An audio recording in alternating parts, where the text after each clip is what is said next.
etc. Right. The place is just filled with that 70-mile stretch, and the side roads off of it that kind of are like branches on a tree and leaves on a tree are just filled with folklore, Native American folklore. Sure. Wow. So, all right. Anyway. So, this is not the first book you've written. Oh no, I wrote. I've written 3-4 fishing books. Okay. Edited 2 fishing books in total, and did major edits. I wrote in Oregon Bamboo a fishing book, Gary Howell's a fishing book, and then I wrote way back in the day something called Blood on Bigfoot Mountain, which is a travesty of the English language. Okay. But I did it. I should revise it. And then I've written something called Yellowstone, a historical novel of the year before Yellowstone became a park. And I'm rewriting it now. I'm a hobby writer. I just look into things and write them up and put them out. Right on. Okay, so you said you guys, I think your partner, you guys, have you ever seen a Bigfoot though? Or just heard it? This is an international radio show. Yeah, actually international. Now I got you live on live stream now. You're on live stream now too, so you're worldwide, man. Now you got me up against a wall. Okay, why? Why is that? Why are you embarrassed? Because you don't want to admit to it, but yes, I have. Okay, well let me tell you, my co-host who's not here have seen one. And I know you probably don't know much about us, if any, at all, but. I know a little bit about you. Okay. I got you. I mean, Art Bell, and you're a fallout from Art Bell. Okay. Well, we've been investigating Bigfoot for a while. We have Bigfoots. We have them yelling at us. We have them whistling at us. We also had, and I don't know, a while back, if you remember, some campers or some investigators. Bigfoot left the impressions of their face on the windows. And that was... Oh, geez, that was... Okay, well, that was my truck. That was your truck? That was my truck. And okay, well, if it left on your truck, then I'll buy that. Okay, no, it was left on my truck. And I've still got the windows. We've got the DNA tested. CSI police officer did testing on it and found out that whatever left the impressions was from a gorilla. Really? Yes. And he was not a Bigfoot believer. 12 years at the CSI for Fresno Police Department. Laughed his ass off when I told him that I had the facial impressions of a Bigfoot on my window. And he starts laughing at me. And I told him, you got to come in and document this. And he did. And he, saw the impressions. And he looked at me and he didn't say anything. And he went upon and started doing his duty and measuring, taking photographs. And, and he went home that night and said, what the hell left 8-inch lips and 6-inch nostrils with knuckles on, his Jeff's window and door. Yeah. And he went and, grabbed a photograph of a lion and a bear and a gorilla, and he came back to Jeff, man, this matched 100% to a gorilla's face, but there's only one problem. We don't have any gorillas up in the Sierra Mountains. I said, no, we don't, dude. And well, I don't know. You got something up there because Ron Moorhead was a friend of mine. Oh, he yeah. Did, and he is, and Al Berry before he passed. They're both good friends of mine. You guys got something up there, that's for sure. Oh, yeah, no doubt about it. They're all over the place down here, and we're now invited to go to the Indian reservations up here, Thule reservations, and oh, really? Oh, yeah, we've been up there several times. We were just up there where the Painted Rock is at. Yeah, that's an excellent. Yeah. Strange. I really enjoy her, Kathy, and her husband. Right. And man, that's a big deal if you got invited there. Oh yeah, this is our third time, and we're going back again. We were just up there 4 weeks ago actually, and they actually came around the campsite, and one of them, our friend who invited us, a Bigfoot left a key on the back of her pickup while we were there. Really? Yes, as a token of saying, hey, we've been watching you, we're here, because that key was not there when we went to bed. So we've been there, done that. Bigfoots do exist. People tell me they don't. Well, I just laugh at them and say, okay, whatever. but they're actually coming down really close down to the valley floor here in Fresno, California. Well, I imagine with the drought that you're having, that is a big problem. Exactly. Getting water, and incidentally, we've had imprints of them leaning against the top of dust covered canopies on trucks as Suburban, leaning against them. But to have a face imprint, we haven't had. Wow. Yeah, I was lucky to get pretty much everything on my window and my door. So. Oh man! Well, if they did a DNA shot, you're okay then. Oh yeah, no, it came back human and mammal, and they had to go back and do it 3 times just to make sure to get to say okay, it wasn't one of us for one thing, because they took DNAs from each one of us and they didn't come to a match.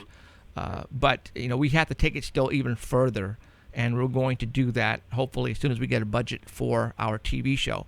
We're going to get a budget, and we're going to go ahead and take it to the extreme and take it all the way as far as we can go with it. So, well, if you get a budget for your TV show, don't forget your friends up in Oregon. We'll take you up in the wilderness. Oh, dude, absolutely. You can have the terror tossed into your life. Then that's the whole freaking idea about my TV show. All right, is we're going to have people like you who is willing to take us up with a film crew and not tell anybody else where it's at, right? Good. And just we're gonna film the stuff and see if we get anything, and bring you back on the TV show. Sit down on the couch and say, "This is where we were at with Joe. This is what we got," and we need to make people believe, man. We need to make them believe. I already know they exist, and I know you already know they exist. No, I think you're wrong when you say make them believe. I'm going to disagree with you respectfully. Okay. They're like UFOs and ghosts. People see them. What we have to do is try it. Like my friend Steve, I can't use his last name. I got 2 friends, Steve, but one of them says we need to have them come out and sit on a log and drink spring water with us because they like spring water. Okay. And they like apples. Right. And they like tarts. Believe it or not, they like pastries. It's like in my book. There's one that lives near what we call a big rock quarry. It will leave the pie plate on top of if you cover a pie plate with a piece of aluminum foil or paper towel, right? The pie plate will be laying right next to where you put it, and the paper towel or the aluminum foil will be under it. And you put them out at night. They like, and when they leave, oftentimes when they leave something for you, we're pretty sure that what they want is free to carry it away. A good friend of mine who has a connection with these things, he says they hate rubbish. So take out however little it may be. If it's only 1 tin can, take it out and dispose of it out of the forest. That's part of it. But this is Paranormal Connection. I thought we'd be talking about the stuff that makes your hair curl. Well, sure, absolutely. I mean, we talk about everything here, and I know you have had a lot of experiences, and I definitely want to talk about that. But I definitely want to promote your book as well. So, thank you. It's just been out a few months, 3 months now. It's doing just fine. Awesome. Okay. But the thing is that there's a part. I go through the standard thing, the flesh and blood thing, area 1, 2, 3, 4, 5, 6. Right. In the upper Clackamas, Brighton Bush drainage. Then I got area 52. Right. And there's 3 items in there, and they're representative items.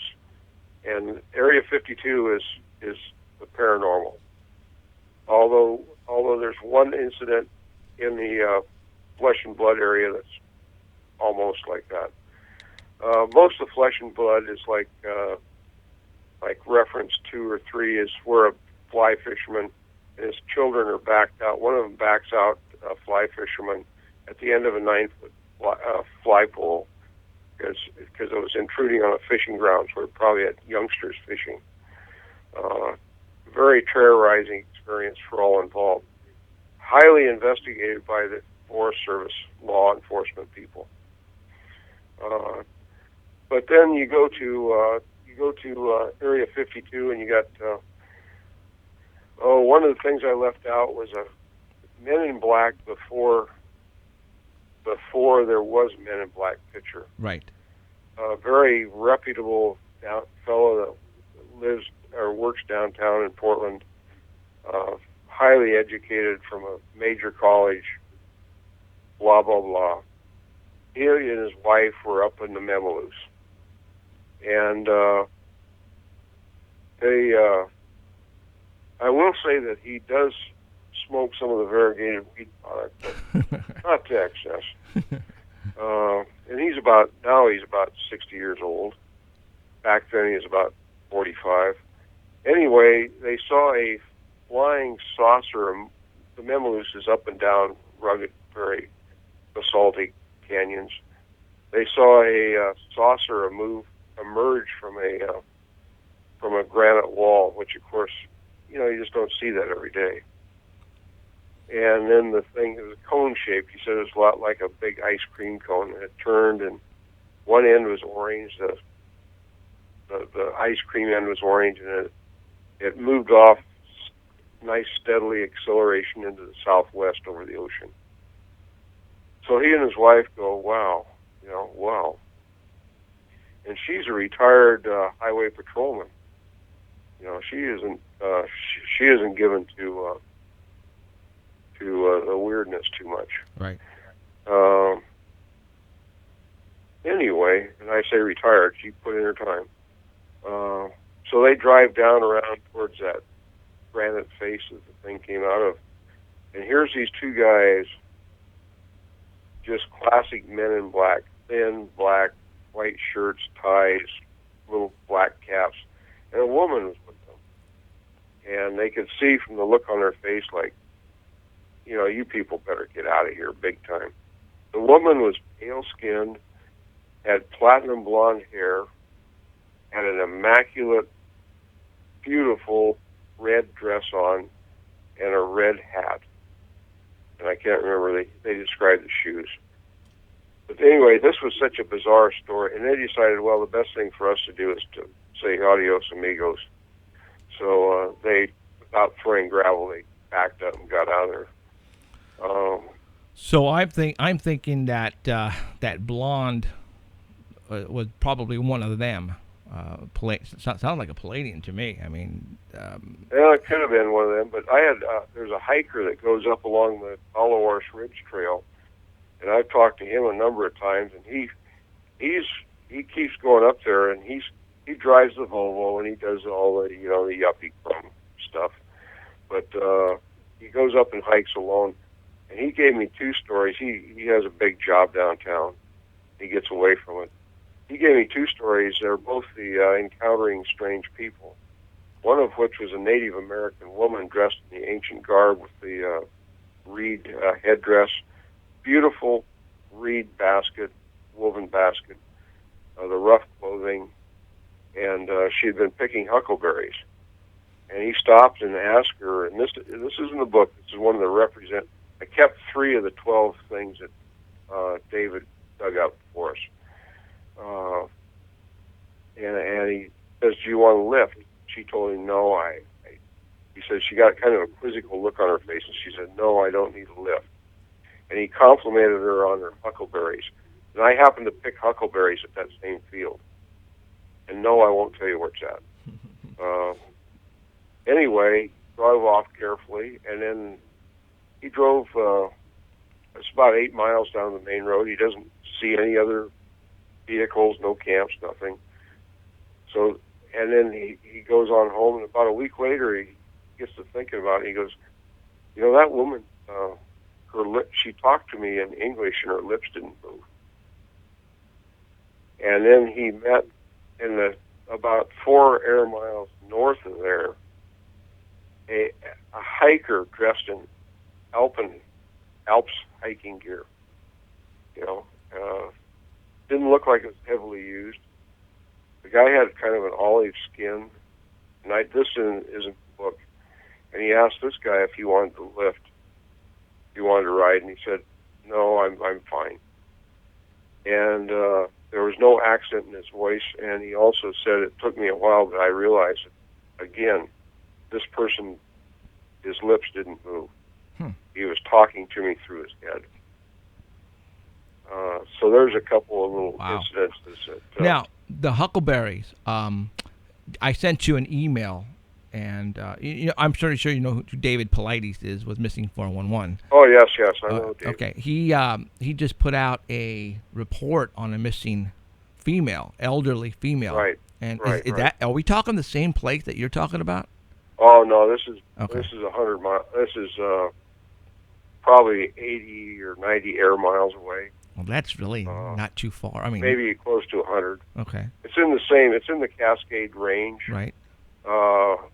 Trout Lake is in Washington, about probably about 40 miles above the Columbia. What we're talking about is in Oregon, about 40 miles south of Columbia. Okay. And it's not in a straight line. Okay. But it's not unusual for people to become lost and end up gone up there. And there's a number of reasons. Cougar might be one of them, but most of it is that they get disoriented. The Right. canyons are steep, and they'll go down a slope and get caught in some basically box canyon area, and they can't get out. Oh, okay. That's what happens to most of them. Right. Well, And I hate to be so brutal about it, but right. you know, there are the the Bigfoot is cannibal thing, and that certainly could be it. Right. And you believe that, though, do you? Do I believe it? Right.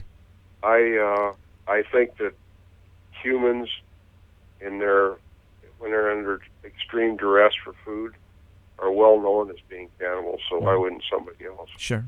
And the Native Americans pretty much say the same thing, and so we're not going to say the Native Americans are telling a bunch of fibs, because they've been here longer than we have, and their stories. Oh no, I'm going to interrupt you rudely, sir. I can see you now, and I really appreciate you being on the show.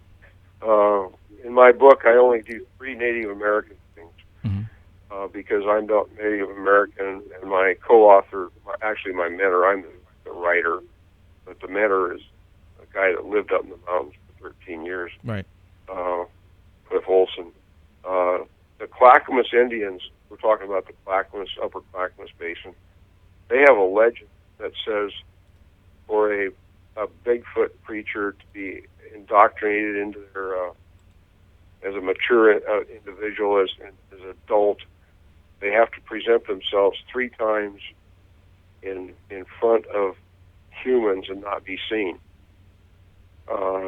This legend has tremendous implications.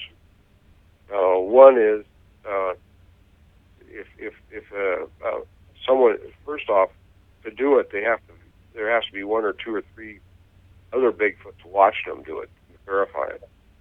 The second thing is maybe one can't quite get it all done, or they're immature, and people see heads, they see arms, they see hands, they see feet. All these things are repeated again and again in the literature. The final thing is mental power, and instead of actually cloaking themselves, what if they just can transport the power of will and say, "Human, you don't see me." I think that has a lot to do with it. Okay. Well, I think these things have mental powers they're literally like a mechanical toolbox. Well, and we've had many reports that when people do see Bigfoots, they also see lights in the skies. And, we've actually gotten some weird lights on some game cameras up in the spots where we go in the Sierra Mountains. And this is the spot where we know the Bigfoots are at. And, 1 o'clock in the morning on our friends' game cameras, there's some weird lights that should not be there. Well, once a fellow that wrote the Locals, Tom Powell, he's a good friend of mine. He's a science teacher. He's a pretty level-headed guy. Lives his homestead is like out of a French garden. 5 acres is just beautiful. But he spent 3 nights in the Roaring River Basin, which is very, very rugged In fact, he spent many more nights than that up there, but 3 nights by himself solo. And one evening, he had this feeling, and he started just taking photographs with his film camera. He took like 6 of them, and in the light, and it was not aberrations of light. There were these big blue balls that were surrounding him, and he's got that on film. So I when you say you see lights, I certainly believe that. Wow. All right. Well, let's continue on with the paranormal. I mean, obviously, Bigfoot. You got your book. I put the book cover right now on the screen for all those who are watching us on live stream. It's the Oregon Bigfoot Highway. Where can they get the book at, Joe? It's available in some bookstores. Mainly, it's best available through Amazon. Okay. Or you can get it directly from me, autographed copies through Willamette City Press, LLC.com. Rare autographed copies are kind of rare because of Cliff's arthritis. There's going to be a wider distribution coming up pretty soon, but the big distributors, Ingram and Baker and Taylor, carry it, and they're starting to put it in bookshelves. Wow, that's awesome. But the best thing to do for right now would be to get a hold of me and get a hold of something that's a little bit collectible. Right on. Okay. All right. What we'll do is I'll get your website here pretty quick, and when we put the archive on the YouTube, we'll go ahead and put the website on there too. That way people can go right to it and get the book autographed. Because I think a lot of people want that more than just to go to Amazon. So. Yeah. Well, I really appreciate help in that regard, because this is an original research book, and there's, to be very frank, I got over $11,000 into it. Wow. Over 15 years, that's not a lot, but you're not reading, when you pick up my book, you are not reading regurgitated internet junk. Thank you. This is a real deal. Thank you. And I was going to go on a rant tonight, and I am still going to go on a rant tonight, and it's because there are a lot of authors out there, and a lot of these authors, they tend to grab other people's stories, and they tend to document just stories, and they put out a book. It's not like they go out and physically do the investigations or anything, and that's what really upsets me, because here on this show, that's one thing that separates us from a lot of the other talk shows, is that we're investigators. I used to be with MUFON. I investigate Bigfoots. We go out and we spend the nights up in the mountains all the time. We go out, go looking for UFOs, everything. Spend the nights in some of the most haunted locations around. We help people get rid of, evil things in their homes. So the stuff that we talk about here, we sort of kind of know what we're talking about. Like you investigating the paranormal, and all of a sudden write about it because, you have stuff to tell people about, and that's what's awesome about this particular book, because, you've been there, done that. It's not like you're sitting down and somebody's telling you a story. I mean, some of it is, but I can honestly say that I've spent up to 23 nights a year in the forest. Many of the nights alone, because I think they like to come approach single people, but it's important to go up there.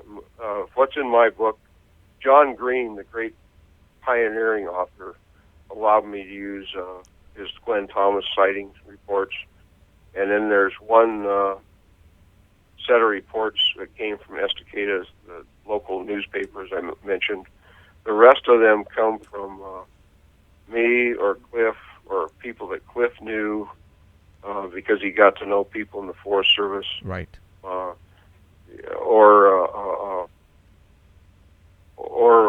we have a group of 12 other people that contributed. I call them the Clackamas Sasquatchians, and they all contributed one or two other things. Their requirement to be, though, was they have to have spent at least 200 hours feet on the ground. In other words, 4 or 5 days of camping up there. Otherwise, they didn't qualify. That's awesome. Pretty strict on that. That is awesome. So those people are profiled in the back of the book, and their stories are are noted. Right. One of the most interesting of which was oh, he got my picture up there. Oh, be damned. Looks like I just ate a baby or something. Anyway, Todd Neese, he's really good at this stuff. He took me down to Detroit Lake once, and that particular Sasquatch got disturbed by a fisherman and was laying and sleeping in the ferns, and stood up just like it was out of a Saturday morning movie monster, raised its arm up and roared at him, and they could hear the roars clear down at the campground, which is a quarter of a mile away. And the guy came roaring through the campground. He said it was like out of a comedy of a movie, just elbows and knees. And anyway, we went and checked it out within 12, actually, I think. Awesome. Now 18 hours, yeah. 18 anyway. hours. Now, okay, so I'm going to take you up on what you said a little bit ago. That and what's going to happen here is for sure, Joe, we're going to get a deal here pretty soon on one of the networks, and my whole intent is to, I'm tired of these reality shows that you see on TV. If you're looking if you're looking for UFOs or ghosts or even Bigfoot for that matter, I'm tired of them not coming up with anything, and it's just about them going and running up the hill and think they see something, you think they hear something. No, that's not what the show is all about. My intent is to go, and I'm going to show the fans of the paranormal the real stuff. Okay, now you realize that it's only once in about 10 times that something unusual happens, right? Well, you know what? I understand that, but hopefully, though, that if we're in a spot that... Don't worry. If you come up here, I'll take you to some places that will at least generate substantial interest. Okay, and it's all about leaving possibly some cameras there as well. Some game cameras. What I do is I gaff up the tree and I put them about 15 feet up, facing downward. Oh, that's what you should do. Okay, so that's I work for AT&T Telephone, so I'm certified, climber. Okay. So I'm actually like probably the only one who's been doing that for a while that I know of, that's that. I plan to do that if we do get to go up to your place, and we'll leave 10, 15 cameras up there, for 6 months and just let it go. Well, I'll tell you what, that's the kind of thing that if you got the financing, we've run through quite a bit of money, but mainly in small amounts as we get it. Right. Over a period of, the earliest photograph in my book is with... Okay, that's awesome, Joe. Appreciate that. And, we're going to keep your name, obviously, in our little file. Danny Valderrama is our Bigfoot researcher. He's the one who made the contact for us here. And when the time comes, he will be calling you, and we'll get something, set up, and we'll go from there. All right? Yeah, I checked out Danny. He checks out good, and I was glad to hear from him. So thank you. Awesome. All right, Joe. Thank you very much for coming on the show tonight, and I apologize for all the technical difficulties that we're going. We don't usually get that. We used to for a while, but it stopped. And tonight, for some reason, live stream just was not going to be down for some reason. I don't know. Maybe you is probably the reason why. Maybe they didn't want you. Maybe they didn't want for me to have. They didn't want me on. I'm thinking, that happens to not many people, but when we do have some important people that come on the phone to, talking about whatever their book or somebody that's pretty credible. This has been a tremendous pleasure for me. So, thank you very much. All right, Joe. Well, you take care, and I'm pretty sure Danny will be contacting you hopefully within the next 3 or 4 months, okay? Okay, good. All right. Thanks, Joe. Bye-bye. Okay, Bye. See ya. All right. That was Joe Beelart, and again, his book, The Oregon Bigfoot Highway. And I'm happy that he said that, because it's like he's been there, done that. He knows firsthand where to go, and that's the type of book that you should be reading, not hearsay from a third person. Oh, I had a friend who had a friend who told me this story. Oh, I'm going to put it in the book. Matter of fact, I was going to rant about that, and you know what? I'm going to do it right now.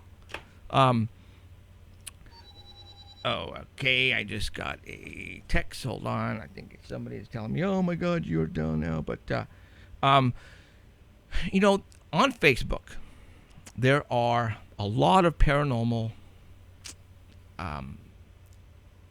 pages out there, and they like to tell stories, and that's all I see on Facebook. Ellen's here. It's on what? Ellen is here. Ellen is here. Okay, Ellen just showed up. Move chair back. Well, that's kind of interesting. Maybe because of all the technical difficulties, Ellen wanted to come down, and wow, I wasn't expecting him to come down. So okay. So let me rant a little bit. And Alan's going to come in here right now. And you guys, I don't believe he's here. He just had, and for those who watch his wall, and I didn't say anything on my wall because I wanted to be confirmed, but Alan had some chest pains for the past couple days. And he went in, and all of his arteries surrounding his heart were plugged. And he was basically in the process of having a massive heart attack. And he would have probably just killed over. They said, his doctors there said, dead man walking. If you would have not come in probably one day sooner, then we would not have a co-host. So, you know, on his wall, he pretty much said, matter of fact, he's here. Wow, I can't believe he's here. Are you nuts? Are you absolutely out of your freaking mind? So I guess because of all the live stream mishaps made you come over here. Actually, no, I was planning it before. I was going to surprise you. Completely surprised. Oh my gosh. So, okay, well, let me get his, well, shoot. No, what, you know what? I'm going to go ahead and put on a picture, Cheryl, for me. Why don't you go grab that chair over, that brown chair? Let me. No. I'm going to put up a picture right now. Hold on. Relax. All right, I'm going to go ahead and put up. Okay, while we're talking, I'm going to go and talk about this. Okay, go ahead. You're off the camera. Go for it. All right. Somebody sent me this, and I forgot his name. But again, you guys have to realize I have a 24-hour hotline, and right now, people sent me stuff all the time, and so and he was at Target, and he got this because it was time for school. I don't know if it was for him or for his child. I don't know, but you guys see the Minions, all right, and you know, does anybody see the resemblance of what we talk about on here at all? Do you see this triangle? Well, okay, I'm going to put up another little picture for you so you can put two to two together. All right, how about that? Okay, do you guys see that? The triangle with the all-seeing eye. All right, let's put the Minion back up now. All right. That is not a coincidence. I'm telling you right now, that is not a coincidence. So the Minions, I'm assuming, is part of Walt Disney, is the Disney company. All right. So here they're promoting the Illuminati symbol. They are. I mean, look. All right. So don't tell me that there's no such thing as the Illuminati symbol, because they wouldn't be doing this if they wanted, for some reason, to promote themselves.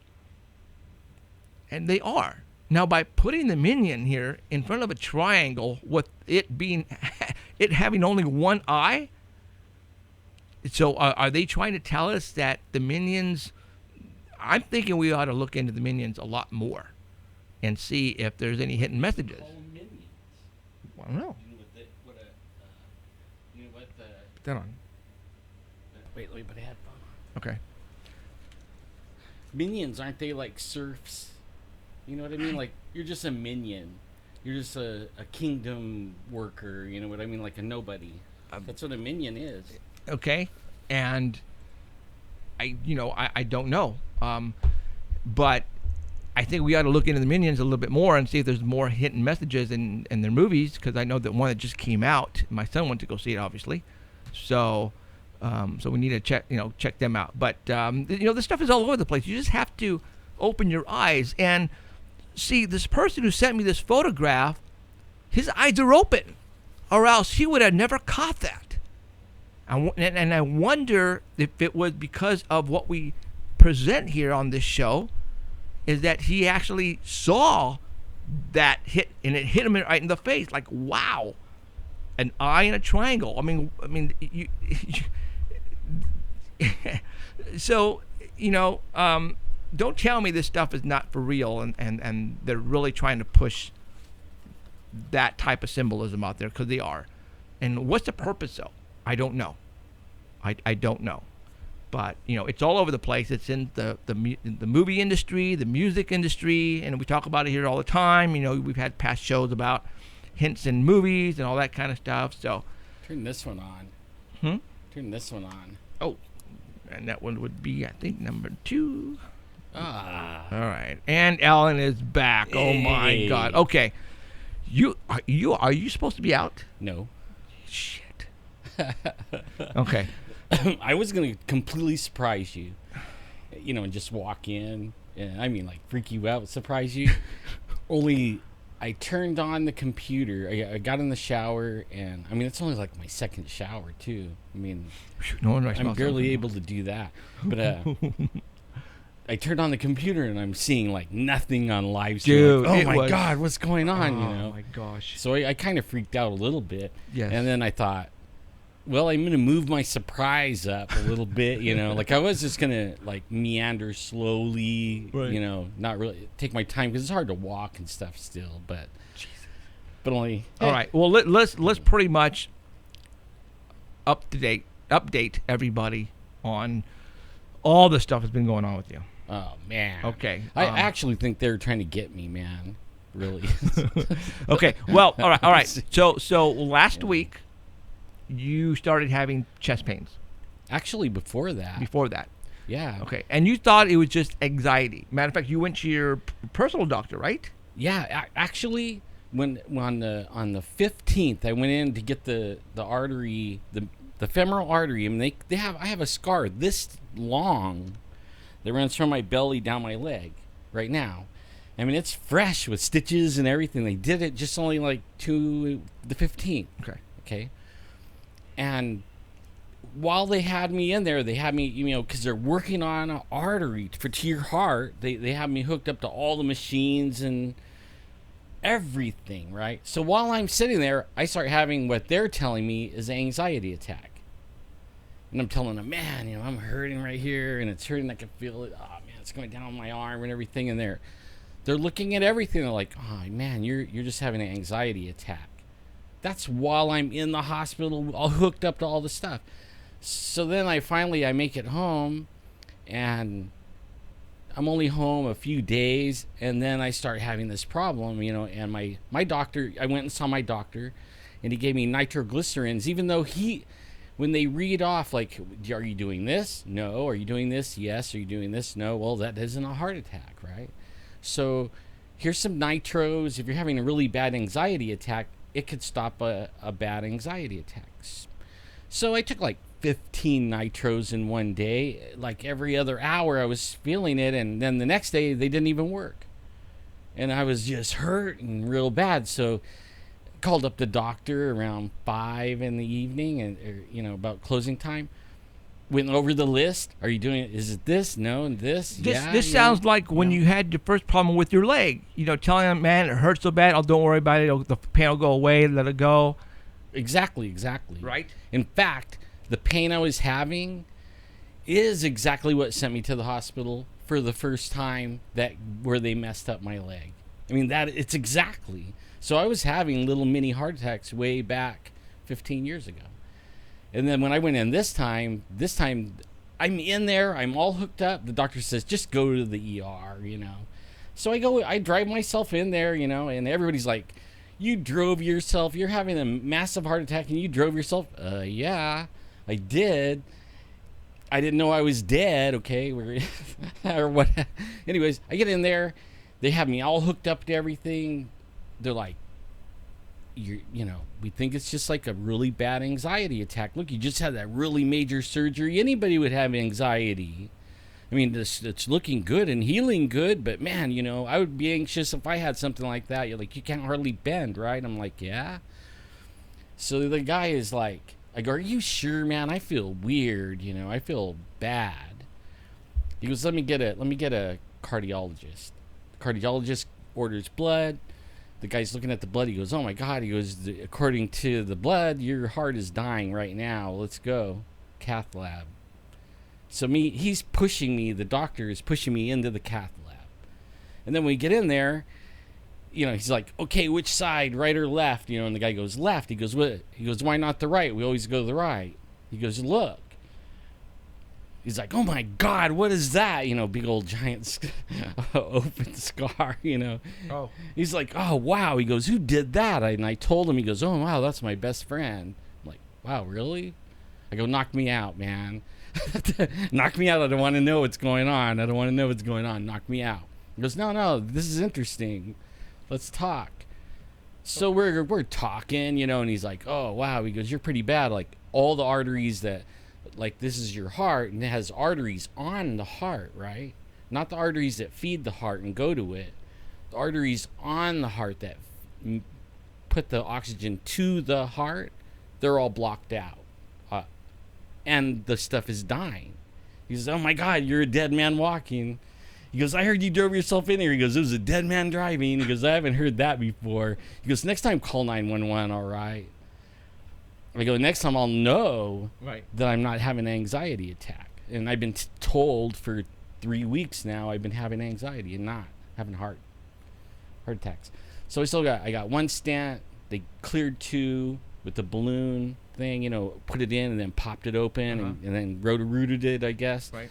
And then I have one more stent. So where do they take it in up here? Yeah, so I have one here and I have one here now.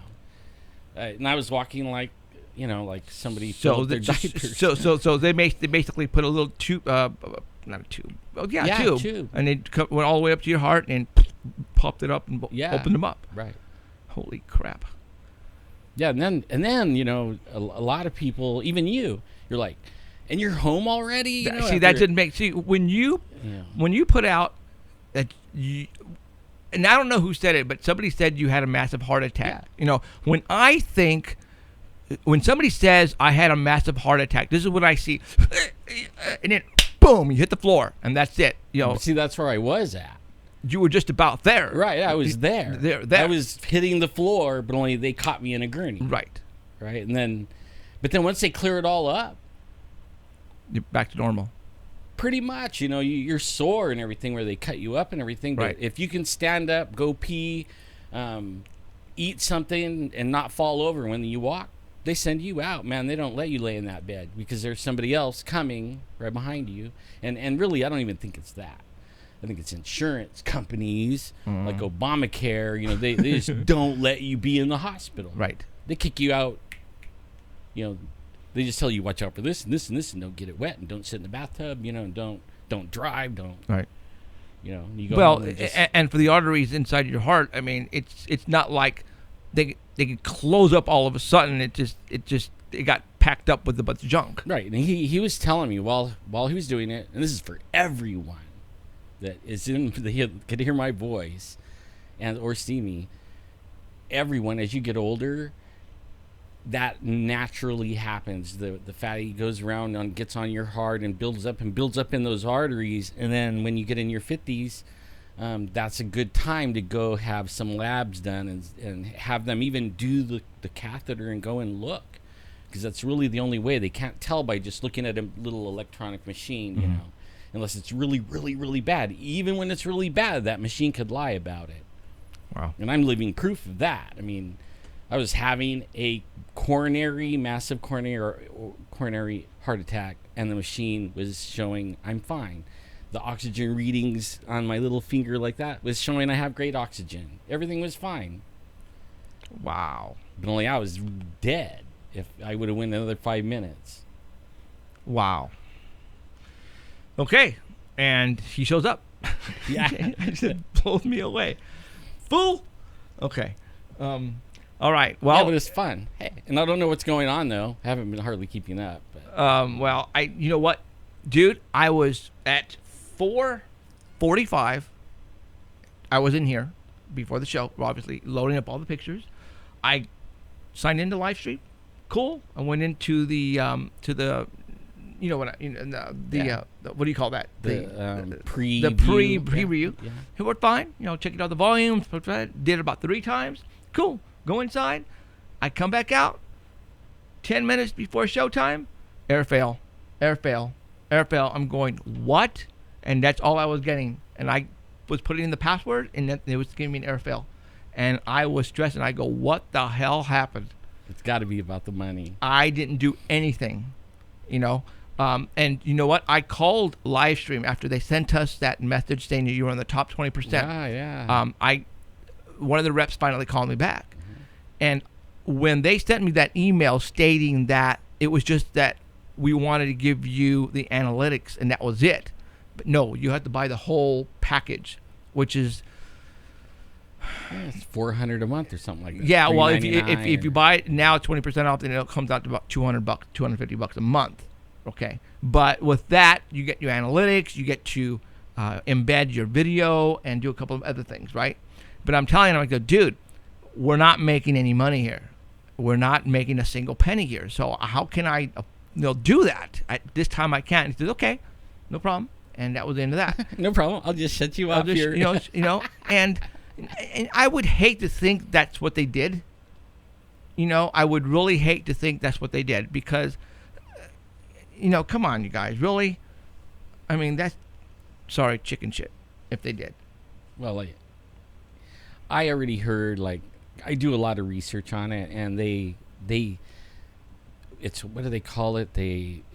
ATT gets accused of it, Comcast, right. Or they throttle people, right? Into doing what? Yeah, and you reach like for us, you reach the top 20% of the thing, and now you're in their premium zone, right, where you should be ordering premium, and we're running with ESPN and all them guys, right? Right. And they think that we should have to pay, so they probably think we're doing so well that because of all the people that's watching us that we've got to be making money somehow. Right, but we're not. But so we reach that, so many viewers watching us, then they start throttling you. Right. And you could be sometimes there's 100 and something people, waiting in chat before you even log that thing on, and you're already throttled. Right. You know what I mean? They're going to start throttling you right well, there. What's kind of funny is, Cheryl was freaking out because it was 1 hour to showtime and 22 people were on chat waiting. Right. Really, guys? Yeah. Well, I mean, that's awesome. I mean. Yeah. That's awesome. Yeah. That's totally awesome. Well, they're just cut their own throat because we'll just move on to. Well, you know what? And we're talking about it right now. We're talking about what's happening with live stream. So it's not good publicity, you guys. If you guys keep doing this to us, there's ways of us doing our own thing where we get a server and we do our own show and send it out on our own. I mean, there's ways of doing. Oh yeah, there is. Just like how Art Bell and everybody is doing through. Unfortunately, that's when we're going to have to start charging, though. Right, exactly. Because it takes money to do that. It does. It won't be anywhere near $200 a month. For people. Well, it depends. Oh, no. Well, for us, though, how much, I don't know. It depends how many people actually log on, though. Yeah. It goes by how many people log on to your show. It'll go by how much the cable company wants to throttle us by. Because they'll be doing the same thing. They'll be going, look at, man, oh my God, there's 250,000 megabytes going out a second because that many people's logged in and downloading it. Mm-hmm. And then they're going to go, dang, we need to charge this dude. Right. I mean, sadly, we're in that world. Yeah. And it's the good thing, but when we have to solve the problem and it takes money to do it, that's not a good thing. It's still good. It's still good though. But you guys got it. Come on. Right. So, okay, let's get a hold of Heidi. We're gonna go and it's Heidi time. For all those who don't know, Heidi now comes on and talks about other things like UFOs and ghosts and all that kind of good stuff. So yeah, it was cool. I was in the hospital and they had cable, and I was able to listen to the show in the hospital on their network. It was cool. I was like, woo. Wow, that's actually pretty cool. It was good. All right, let's get a hold of Heidi.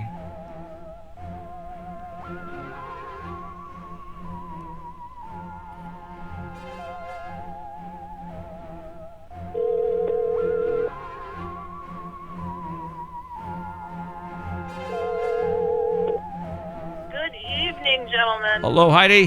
Hi, Heidi. How's Heidi. it Heidi. going? Surprise, surprise, Alan. Yeah, it surprised me too. I was freaking out when I saw him walk up to the door. I'm like, what? I thought an ambulance brought him or something. Close. That is one tough cookie. That's all I'm gonna say. That's amazing. I mean, if God isn't watching over you, I don't know who is. My goodness. Yeah. Yeah, well, he's watching over me, and the other one's trying to take me out.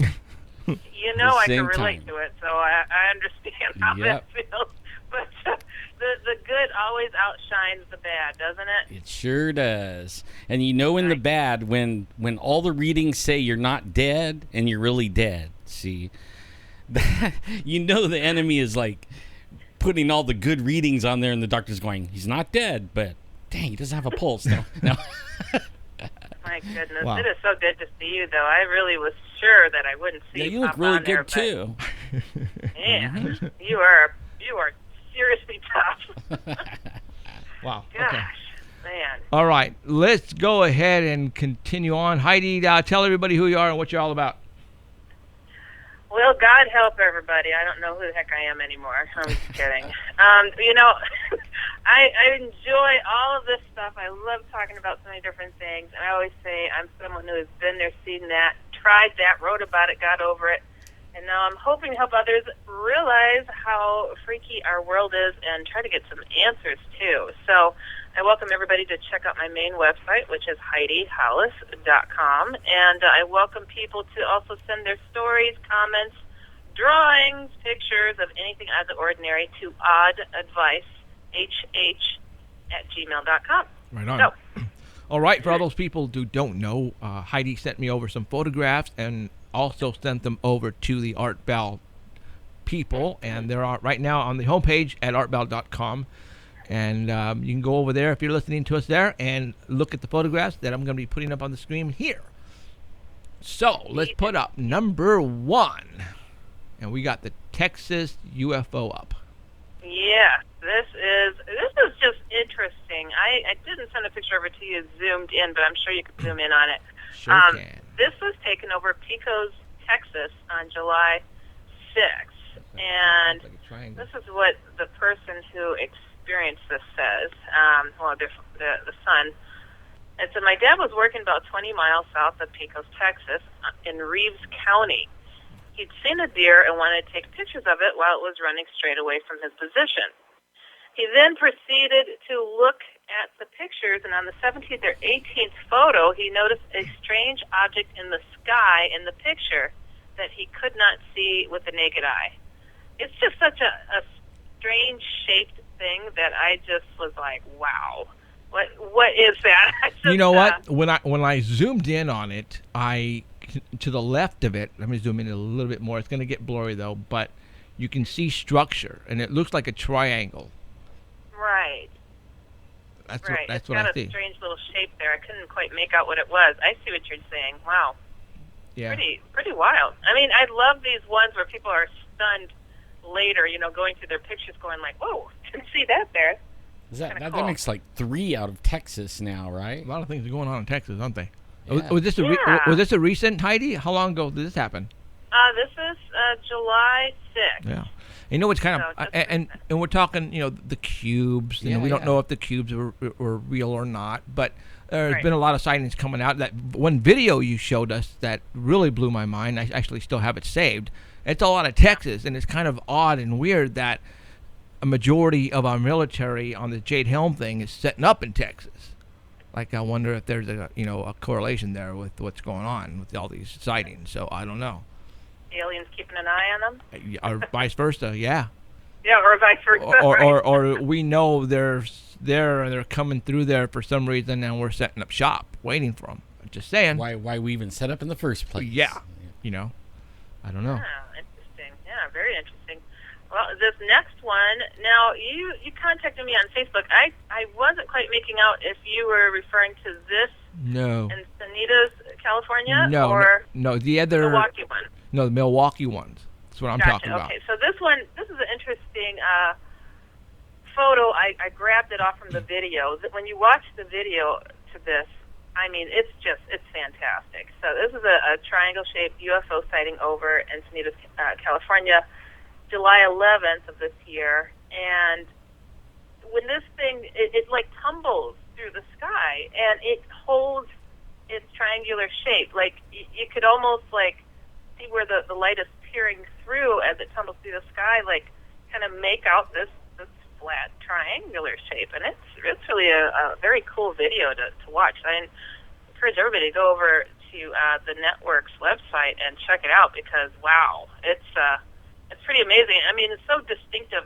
You know, I'd seen something like this before, and it's really just mind-blowing. It's really mind-blowing to see such a thing. But I'll share my story after this next picture, because it kind of pulls in my story. Okay, so it's in picture number 3. This happened in Overland Park, Kansas, and this happened on July 29th. So this is really, really recent. It's a terribly grainy video, so the image that I was able to capture from the video is just not very good.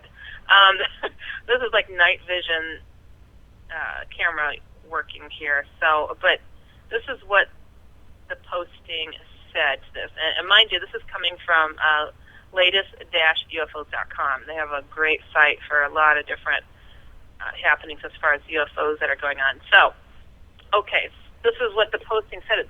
The person said, I happened to be visiting Facebook group at the precise moment when these two people were looking for witnesses on something they were spotting at that time. I asked them what direction to look. So since I live in the metro area of Kansas City, I had my night vision ready. I proceeded to film at 11:05 p.m. Central. I originally spotted this UFO with the naked eye as soon as I went out, and then proceeded to look for it through my eyepiece and my night vision camera. Well, my first thought was it could or could not be a UFO, because the first couple of seconds it was flying in a straight line path. Then suddenly, after asking for a validation, I suppose this person spoke out loud, as if it wanted to make itself known by increasing its size, it powered up, a term used in Dr. Greer's CE-5 groups, to get bigger and brighter as an indication to validate its existence. The object looks like a fireball, aka ball of light or orb of light. Its actions were the following: flying, 45-degree angles turned, increased in size and decreased in size. The intensity of light was much brighter and closer than a satellite. Speed to the point it was hardly visible, and then suddenly fly towards me. My feelings are of content and recognition. Though I do not feel too comfortable when they make the attempt to come closer, as they have in 2 separate instances in the past of these particular crafts. They lost the sight of these objects because it just disappeared over the trees.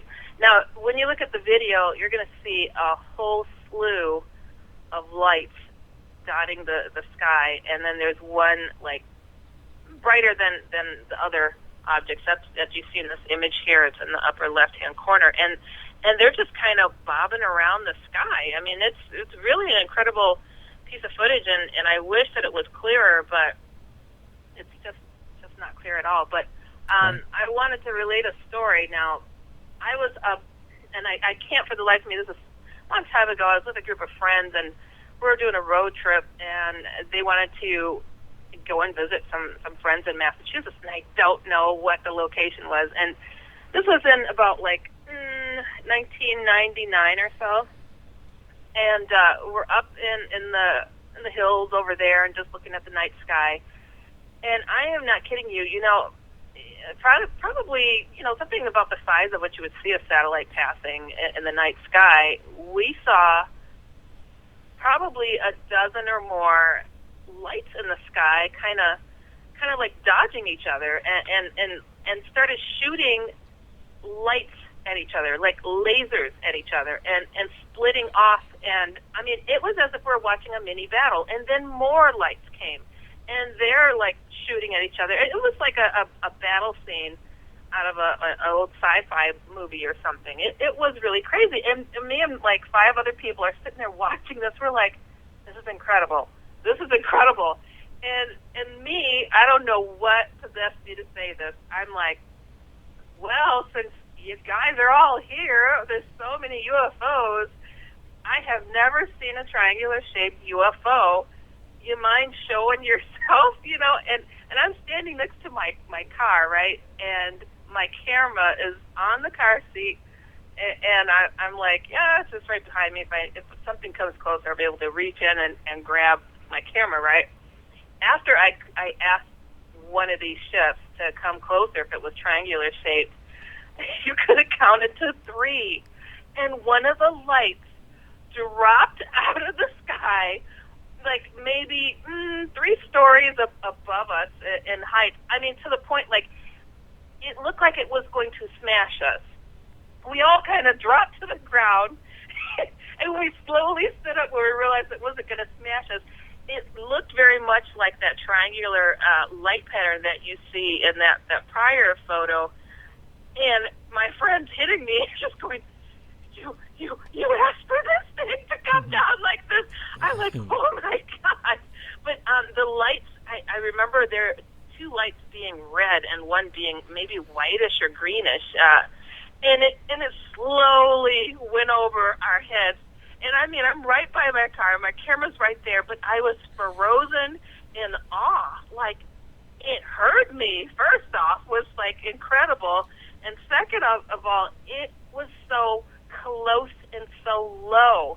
I was just, it really brought it home to me, like, these things are absolutely aware, even at such a height that it was at, to know that we're watching, and it wanted to make itself known. So when this story, I'm sitting here reading this one, and then I'm like, this person is saying, you know, I felt like it wanted to make itself, you know, to prove to me it was real and existing. It was like corresponding to his request.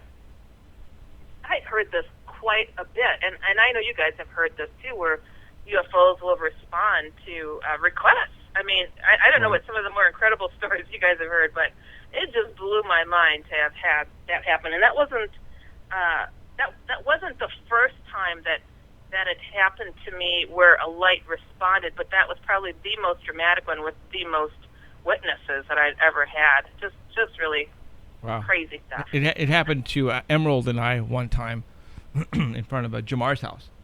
Jamar says, you know, something's going to happen. Watch. And we both looked up, and sure enough, out of the sky, this bright light came straight out, just downward towards us, and then stopped.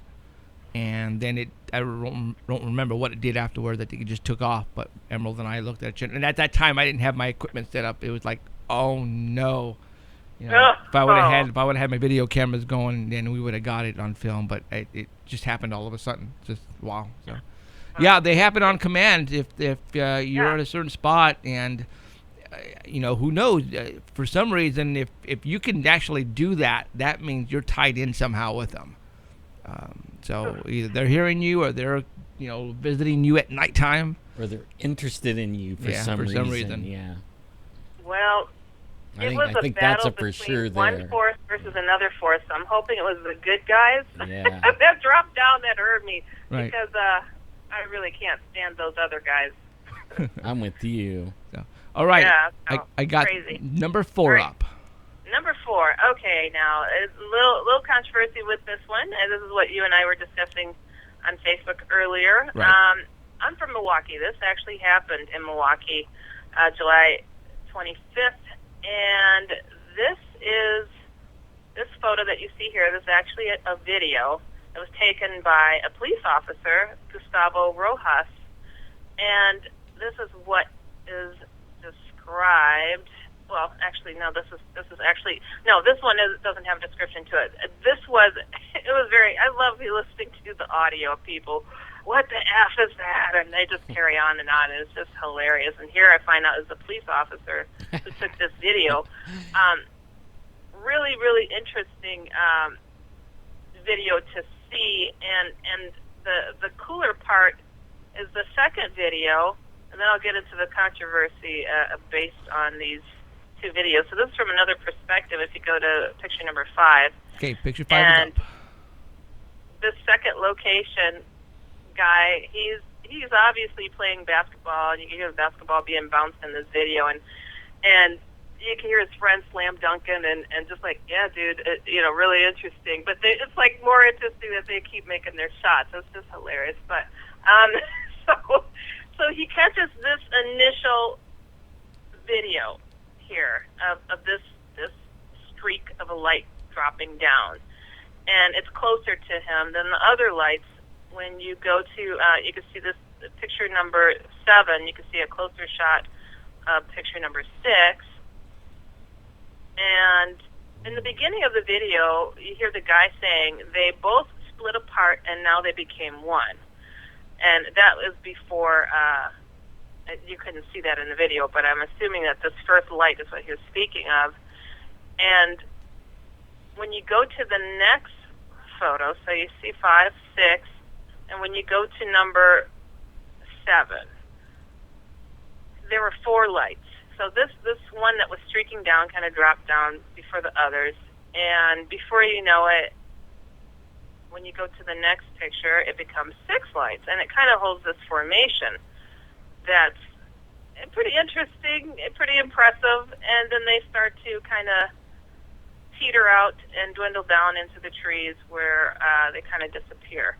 Now, what the interesting thing that you pointed out as well, Jeff, that there's been similar lights that have been spotted, that skydivers will use magnesium lights, especially when it's dark out, to, I don't know, have fun with? I don't know. Right. Chinese lanterns are also something that's being speculated as far as what these lights were holding this pattern and then streaking down. Yeah.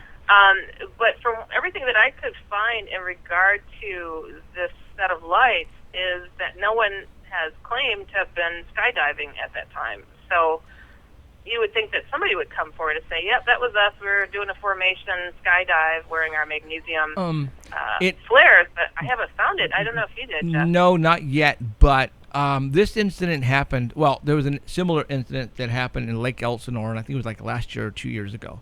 And I don't remember the name of the group, but they were practicing over Lake Elsinore, and somebody got it on video, a couple of people got it on video, and it was one light coming down, and then it breaks off, and then it stops in midair, and then they start going around in circles and doing stuff. Well, it's skydivers with parachutes. They're coming down together, holding hands, and all at the same time, they pop up the parachutes, and they all freeze in the sky. Now, from a long distance away, it might look like, they're hovering, but that's not the case. And They're then just going a lot slower. Yeah, it's a lot slower. So I want to go ahead, and I saw this video from different angles, and I'm going to pretty much say that these are skydivers, and the reason why they haven't come out yet is because the media hasn't picked up on it yet. All right, this is just on social media.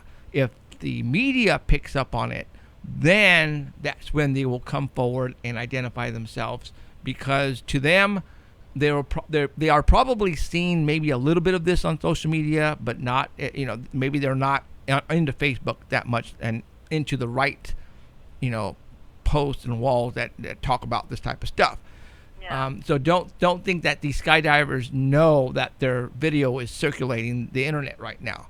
If they do find out, so if they do find out, then somebody will eventually come out and say, it was us. We were practicing over wherever in this Milwaukee area. And it's not hard to find out, anyways. They only have certain. Like there's the ones here from Modesto, so you could call the Modesto group and say, was there anybody out at this certain time on this date anywhere around here, and they'll tell you. Right, and and I think it happened in Bakersfield as well, and it was the same people.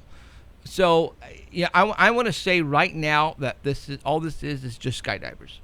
One of my friends belongs to that. I don't know, because some of the stuff that I did find on it, people were saying skydiving flares, they go dark much quicker than what's seen in this video. So that was the one puzzling element. But I mean, hey, I'm open to the possibility of definitely it being something explainable, because it is not common to see such a thing over a city like that. So I don't know exactly what location it is. If there was there's a small airport over there, but I don't know exactly where this was taken from to know.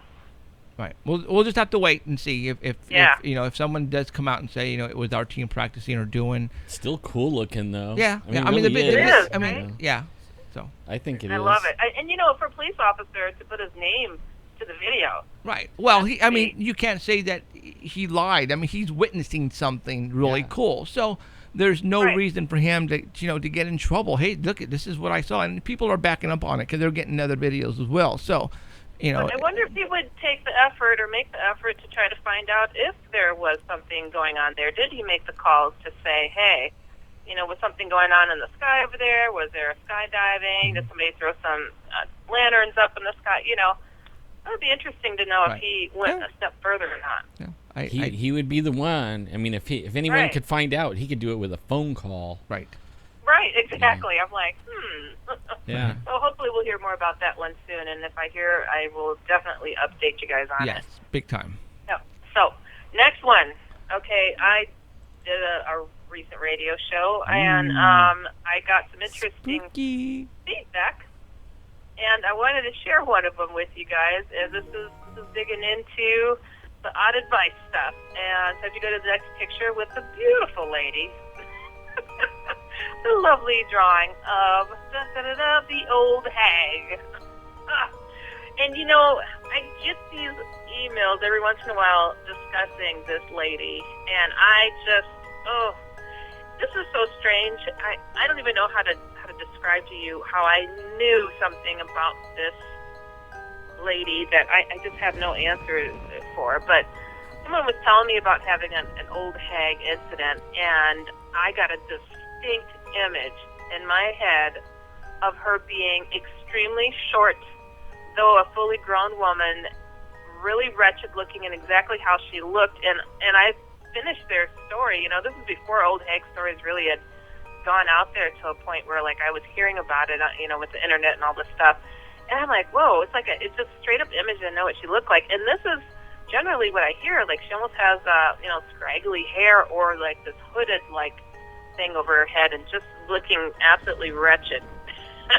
So it's looking like she's dead even, or just sunken in cheeks, and sometimes with red eyes, sometimes solid black eyes. So yeah, so I'm gonna read this person's email here. It says, "Greetings, I listened to you with great interest on another radio show, and I have a tale to tell with a question. When I was very young, although the timeline escapes me now, but most likely between the ages of 5 and 9, I was terrorized by what I later came to realize could possibly have been a recurring nightmare.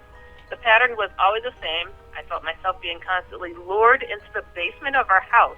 I should point out here that it was not haunted, but rather it was a quite unremarkable house on a quiet street in a small town.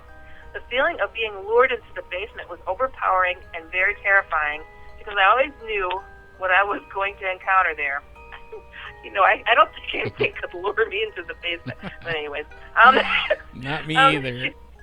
Right? It's like, come to the basement. Oh, heck no. That's not happening. In your underwear, right? Like. Yeah, like, really? It's like, I know something's there? No way. But, okay, so she says, I knew what I was going to encounter there. It was a woman. Sometimes this woman would be very old and ugly. Other times, it could be quite beautiful. But it was always the same woman, regardless of the form she took. Most often, this would take place in the far corner of the basement where the power and water meter were. She would reach out to me and mumble words so softly that I was unable to hear them. Other times, absolutely nothing would happen other than she was just there. I would always scream out in terror, but it always felt like the scream was caught in my throat and nothing could come out. Although it must have, because my parents would always rush into my room to find me bolted upright in bed. One time, my sister actually found me in the basement, standing upright and sleeping. Over the years, I came to give her the name Lady Babu. strange. These occurrences happen with such regularity that my exasperated parents finally took me to a child psychologist Oh, great. who could come up with no rational explanation other than the usual Freudian mumbo jumbo. I was also given an EEG, which showed normal brain waves. After a period of about 4 or 5 years, these instances suddenly stopped just as they had started. I was told that I had outgrown them. Whatever it was so vivid that even today, at 61, I have no trouble recalling them in detail. My question is this: could this have been just a recurring nightmare, as was thought at the time that I had simply outgrown? After listening to the program now, I am not so sure. Could this have been something much more real? Could I have been seeing the old hag as you described her? The similarities are remarkable. Anyway, after all this, I thank you for your time in reading this, and I'll look forward to your reply if you feel it warrants one. Thank you again. Best regards, John. Woo! That is, I don't, even in a nightmare, nothing could lure me like that, but that's horrific. So 61, right? 61. 61, yeah. The first thing when you said old hag, the first thing that came to my mind was Popeye and the old hag. The old hag was always trying to get Popeye. Looked something like that, you know. And then there was Snow White and that evil. Oh, now Snow White. That's the witch. Oh, yeah. Oh, really Yeah. crazy, really crazy. But And I you mean, know, around the at world, 61, he was, that old hag was like it was the person that everybody was afraid of. Because I'm like 56, so I was right in that area, like time frame wise. Of the What's hag. that laughter I'm hearing? The witch. It's the old hag. I love it. My goodness. A yeah, new it's, toy. No. I love it. It's so appropriate. This thing, I've had people write me, and looks like something I'm going to definitely look further into, because she has been seen alongside of the Hat Man. Can you believe that? Really? Like an assistant That's kind of of weird. his or something, like a little wretched little thing. But and the same kind of eerie feeling of the sleep paralysis, the feeling of terror, her leaning very close within an inch of people's face, sometimes feeling like she's stealing their breath from them, putting pressure on their chest. It's like the same pattern. Like And a succubus I've also or- got a new name that somebody has. I've actually had a few people say, but over in Greece they call her Mora or Nora. So kind of a creepy thing. But this gentleman, John, his question was if he felt that he's simply outgrown this. It seems like this old hag will show up to anybody. It doesn't seem to be an age limit. Perhaps she grew tired of you as much as you grew tired of her, because she probably couldn't get you good enough. So Right. that's scary as heck that you actually ended up in the basement, though. I can't even imagine that kind of horror. But Well, maybe she ought good to, on you for having no more to do with her. she ought to visit Danny, because Danny's always in the basement. So that he lured him in with an apple or something. Yeah. Like, come and get the God. apple, little boy. Cool. My goodness. But my gosh, I want to thank you, John, for writing in, though. That is a creepy. It was a creepy good story, creature. yeah. Ooh, I don't know. Yeah. But that's what I've got for the evening, Cool. guys. All right. That was really good. So, yeah. I enjoyed every bit of it. You know what? We gotta. Let's since we're on later now at nighttime, I think it's appropriate from now on for you to leave us off with a scary story. That was a good one. Ooh, sounds good. Okay, so That was come up with a good scary story. We will turn the lights down here in the studio. I'll get some cool music. We'll play it with you telling the story, and It would be basically. Heidi's bedtime story. Basically, our intent here is to give our viewers and our listeners nightmares. Ooh, yeah. Oh, sure. There we go. I Okay. can do that. All right, then let's do these it. Emails are spooky. Yeah. So, all right, goodness. that's what we'll do All then. right. Cool. All right, I will do that. All Well, right. I hope you guys have an awesome rest of the weekend. And Alan, so good to see you again. And keep They on. get prayed for. Right. So that those Yeah. guys, that they might be some of the most blessed people in the world, because they're actually getting prayed for so that they don't make mistakes and things. But they're getting prayed for too. Right. What did he say to that? I'm curious. He just looked at me like, "Oh my God, I never heard that before at all." Well, you know, did you tell him why? Because of what you're right, involved? exactly. Yeah, I did. I told him that. And he's like, "Where can I hear you?" I just said, "Google Paranormal Central." So then when I go see him in a week, he's gonna do it again on me, put another stent, and I'm sure while we're doing that, we'll have a little more to talk about. Well, I was gonna say at that moment in time, you should put out an all thing on Facebook saying, "Okay, I'm in the hospital. They're gonna operate on me in 10 minutes. Yeah. Everybody, right now. Everybody send out good pray. vibe." Yeah. Yeah. Wow, I bet he's never ever thought about that. I bet no doctors have really thought about it. Like, wow, my hands are I don't blessed. think so. When I was telling him, his eyes were getting pretty big. Because he does it every day, but he hears people saying, "Yeah, we're praying for you," but he never associated it with him getting prayed for, right? His hands and stuff. Yeah, and he was looking at his hands later, like really looking at him, like, "Wow, It was pretty funny. I love it. That's awesome. That's cool. That's a good thought to have. My goodness. Well, prayers coming always. So you guys keep positive. I Keep appreciate doing what it, you too. do. Yeah, big time. All right, thanks, Heidi. We'll see you next Sunday.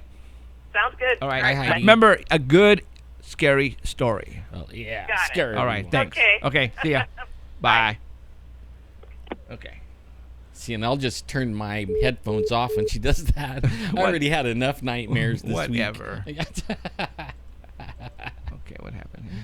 Oh, we freeze it again.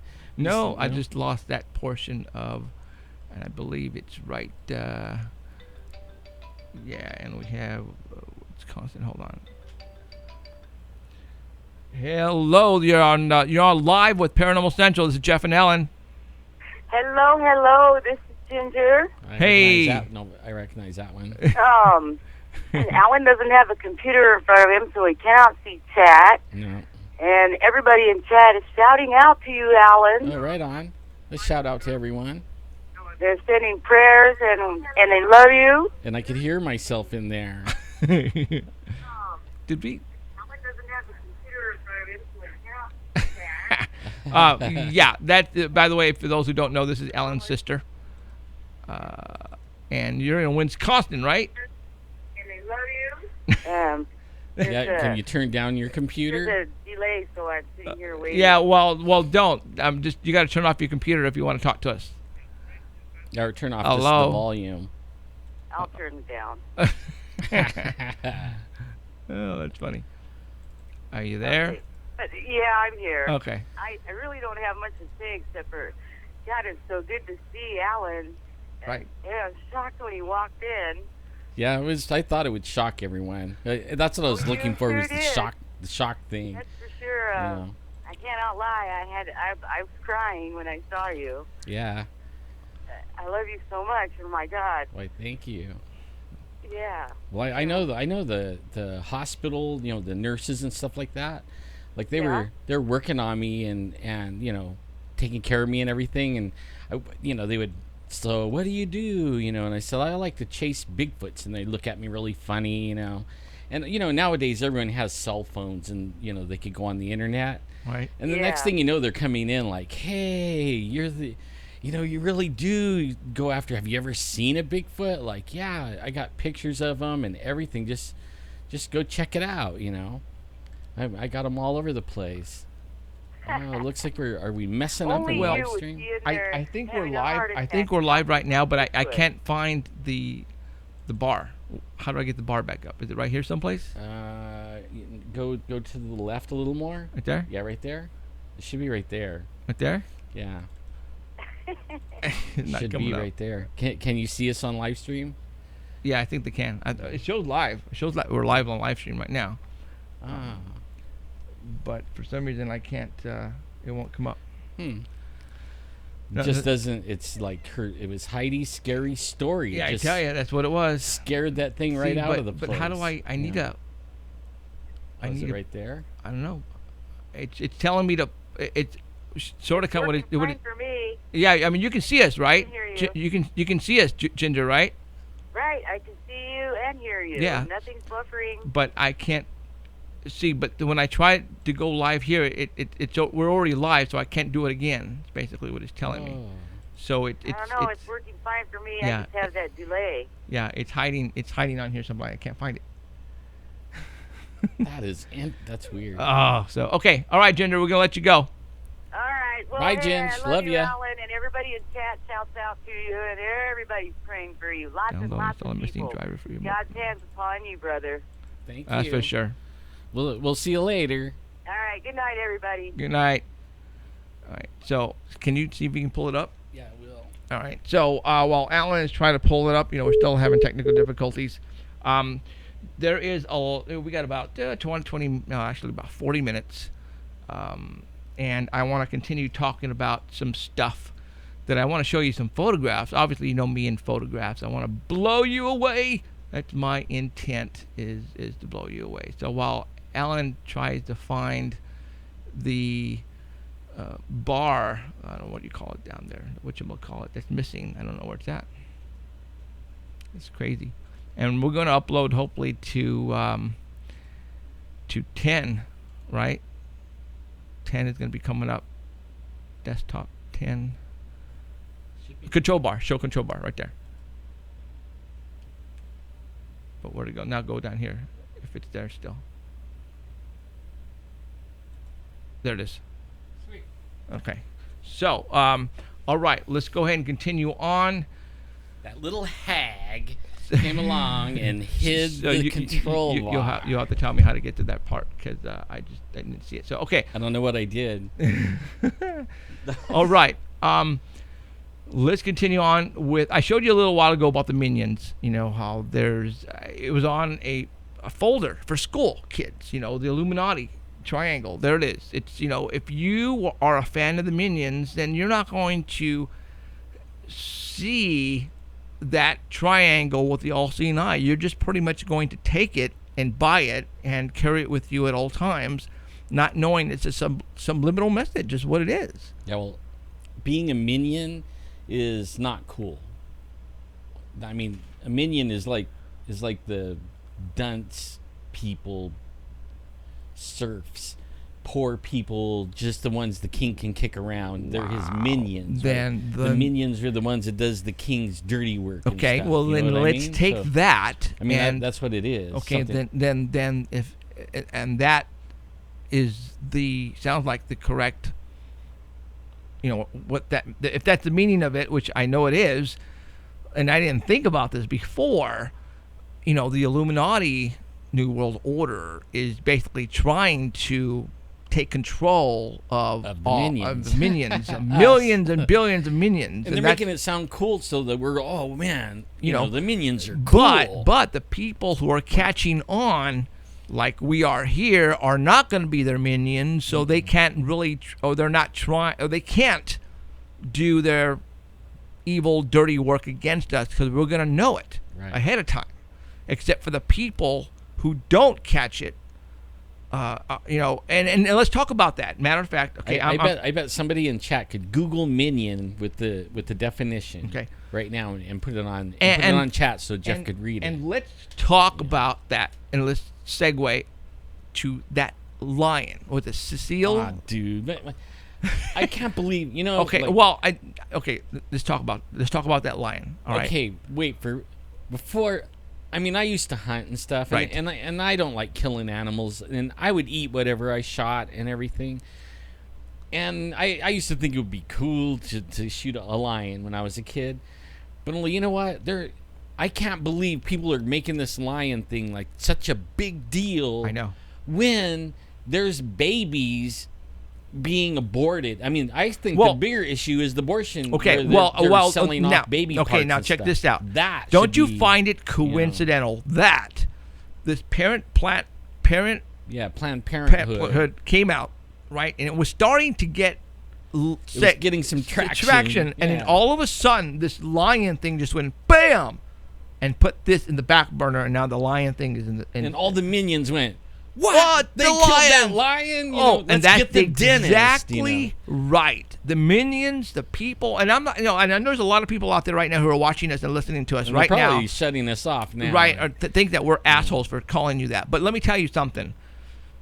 I mean, people hunt all the time. They bring trophies home all the time. There are animals here in the United States getting killed every day just for sport. Dogs, cats are getting shot. SPCA, the animals. They can't even take care of them. They're all dying. We have problems here in the United States. But you know what? Really, what a lot of people don't know that when I was growing up, my dad was in law enforcement and he taught hunter safety program, and then I worked in the same area and taught hunter safety, and how to shoot your guns and everything when you bought them, and how to hunt and how to zero your rifle in and all that stuff. Okay, now wait a minute. Everybody buys a hunting license and tags, and that adds up to the billions, right, of dollars. That money goes to help protect wildlife, right? It's called game management. And if without game management, there would be like sick animals everywhere. And I mean, there would be overpopulation of them. And there would be people out there shooting on a regular basis. All year long. Yeah, killing anything and everything in sight. Right. But only this regulates it, and it actually is good for the animal population to have that. Right. I mean, the hunters might be, everybody could think they're sick because they like to go kill a deer and then barbecue it. I like deer and rabbit. But only the thing is, they're actually helping. Right. They're helping. And this thing right here, this I bet this dentist had no idea because he hired a contractor to do that. He had no idea. He had no idea. This guy should have not been. Let me tell you guys something. His dentistry, where he employed several people under him to work for him, are now out of jobs because you guys are crying. Lion got killed in Africa.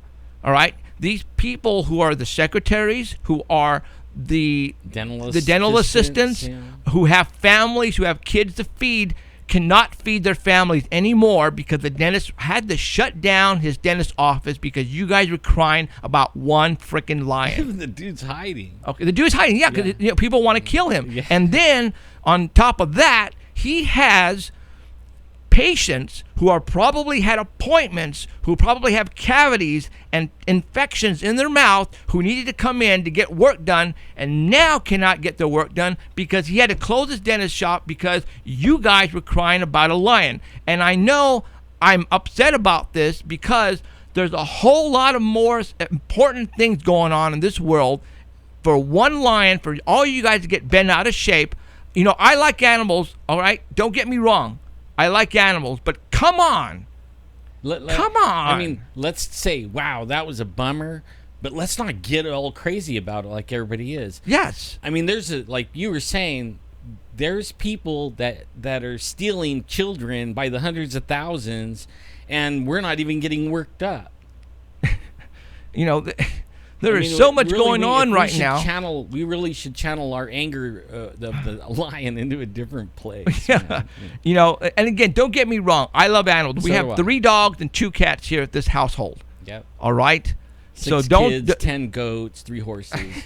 So don't think we don't like animals here because we do.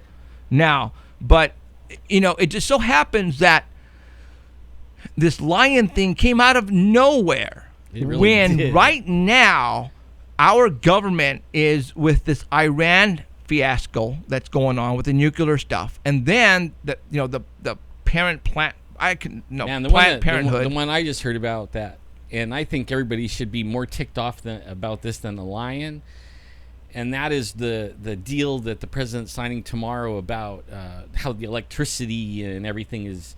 They have to bring down the carbons and all this. This is bad. Is that my thing? No. Let's look at the time. So I just found it, to me, this is a false flag. This is a false flag that just occurred right now, and all you guys are reading into it way too much. I think everybody's falling for it. Oh, they are falling, but you guys are all falling for this false flag, all right? And, we're talking about this Jade Helm. We're talking about a lot of stuff that's supposed to happen in September, and then you got this, and I keep going back to this Parenthood. I can never say it right, but because, and they got these videos, are probably the most disgusting videos that you would ever see about dead, I don't even want to go there, All right, and even the judge has, because the Planned Parenthood has taken these people who took these videos illegally, and now they're going to get in trouble for doing it. Right. But the Planned Parenthood are not going to get in trouble if, for a fact of what they're doing is for real, selling these parts for science projects. I don't know what for, but then, oh my gosh, then this was a false flag. This whole lion thing was a false flag. I know a lot of people who go to, one of my best friends where I work goes to Africa every year. I have friends that do it too. They have rhinos and all kinds of stuff. And he actually legally, it's legal. He hires a contract. He actually flies in a helicopter. Right. Yeah. And hanging out the helicopter with his bow and arrow, and he shoots game, and he brings them back this way. Yeah. Okay. I have a friend that has a house full of animals, like a zoo. Yeah. When you go in there, you're like, whoa. Is it LaMonica or could Cheryl? It might be. I'm not going to say names. Cheryl would say I don't want nobody to go like chase the dude down and make him hide. But there's actually a lot of people like that. Like now, from what I heard, that the Africa, Zimbabwe, where you go for these safaris, it's money that they need to keep the economy going on their end. And the whole 9 yards. Okay, we have some weird number coming up. I don't watch it be Gib. Hello, this is Jeffrey and Alan on Paranormal Central. You're live. It is. Hey, Jeff, how's it going? This Gib? It's Gib. Hey, Gib. Yeah. What's going on, dude? Brother? Hey, Alan. Hey, man. Good to see Alan back, man. Yeah, it's good seeing you out there. And for those who don't know, Mr. Gibb is calling from one of my favorite countries. Tell us, you can shoot lions over there, man. He's calling from Holland. You can get one of those big long boats with 100 people in it and stand on top of it and shoot the lions off the top of the brick wall. Yep. I'm just kidding. I was going, what the hell are you talking about, dude? Okay. What's going on, Gibbs? What are you talking about, Alan? Now the medication to get them. I guess my stream is a bit. Oh, I'm sorry. I guess my stream's a little bit behind on the show here. Yeah. But, I was going to say. Trying to call in at a good time. Right on. Yeah. Don't bother listening right now. Just talk to us all over the phone, because obviously it's a long ways to Holland where you're at. So there's a big time delay. I'm assuming. So. Oh no. Well. Usually it's in sync, but I guess it's a bit slow because I notice it's not the same right now. But I just wanted to call and say hi to Alan because it's good to see him back. Thank you, sir. Cool to have him back. It was too. fun to surprise everybody. Yeah, especially. I'm not sure I'll even be back next week. That's why I wanted to surprise everybody. Oh, because you got to go one more stint. Okay. Yeah. Okay. So. All right, Gibbs. Thanks for calling, dude. We're gonna let you go. We got some stuff to talk about, man. Man, thanks, brother. Oh, it's already gone. And that was it. Oh, that's cool, man. Oh, yeah, it's just good to see you guys. All right. Thanks, dude. Talk to you soon. Hey, take care, guys. All right. See ya. It's that delay. Yeah, it is, huh? And he's actually calling from Holland, you guys. It's a mean delay when it's going over the ocean. It actually takes like 12 hours. Alan, to fly there. did you mean the sea hag from Popeye? Yeah, sea hag. Yeah, somebody just text us in. So, all right, let's continue on with some pictures that I've talked. Anyways, that was my rant on the lion thing. You guys are just taking it way out of proportion on this, and if you're gonna get mad at me, then get mad at me. But well, I'm on your side, and we haven't even hardly talked at all. And man, when I seen everybody like falling over on this lion thing, I was like, oh my God, we better be looking the other way because something's coming. Something is coming. Exactly. They're about to take advantage of us somewhere. That was a false flag, you guys. I swear to God, that was a false flag that was put in front of your faces because something happened behind the scenes that they did not want you to know about. All right, and it worked. Boy, did it work, because everybody and their mother was talking about that lion. Oh man, I seen more pictures of that. It was weird. So okay, let's continue on. And that's we're gonna be available on August the 15th. Probably. Okay. For those who don't know who are in the area, We're going to have a booth at a festival, music festival, out here in Fresno, California on August the 15th. We're going to have actually a pretty good-sized booth.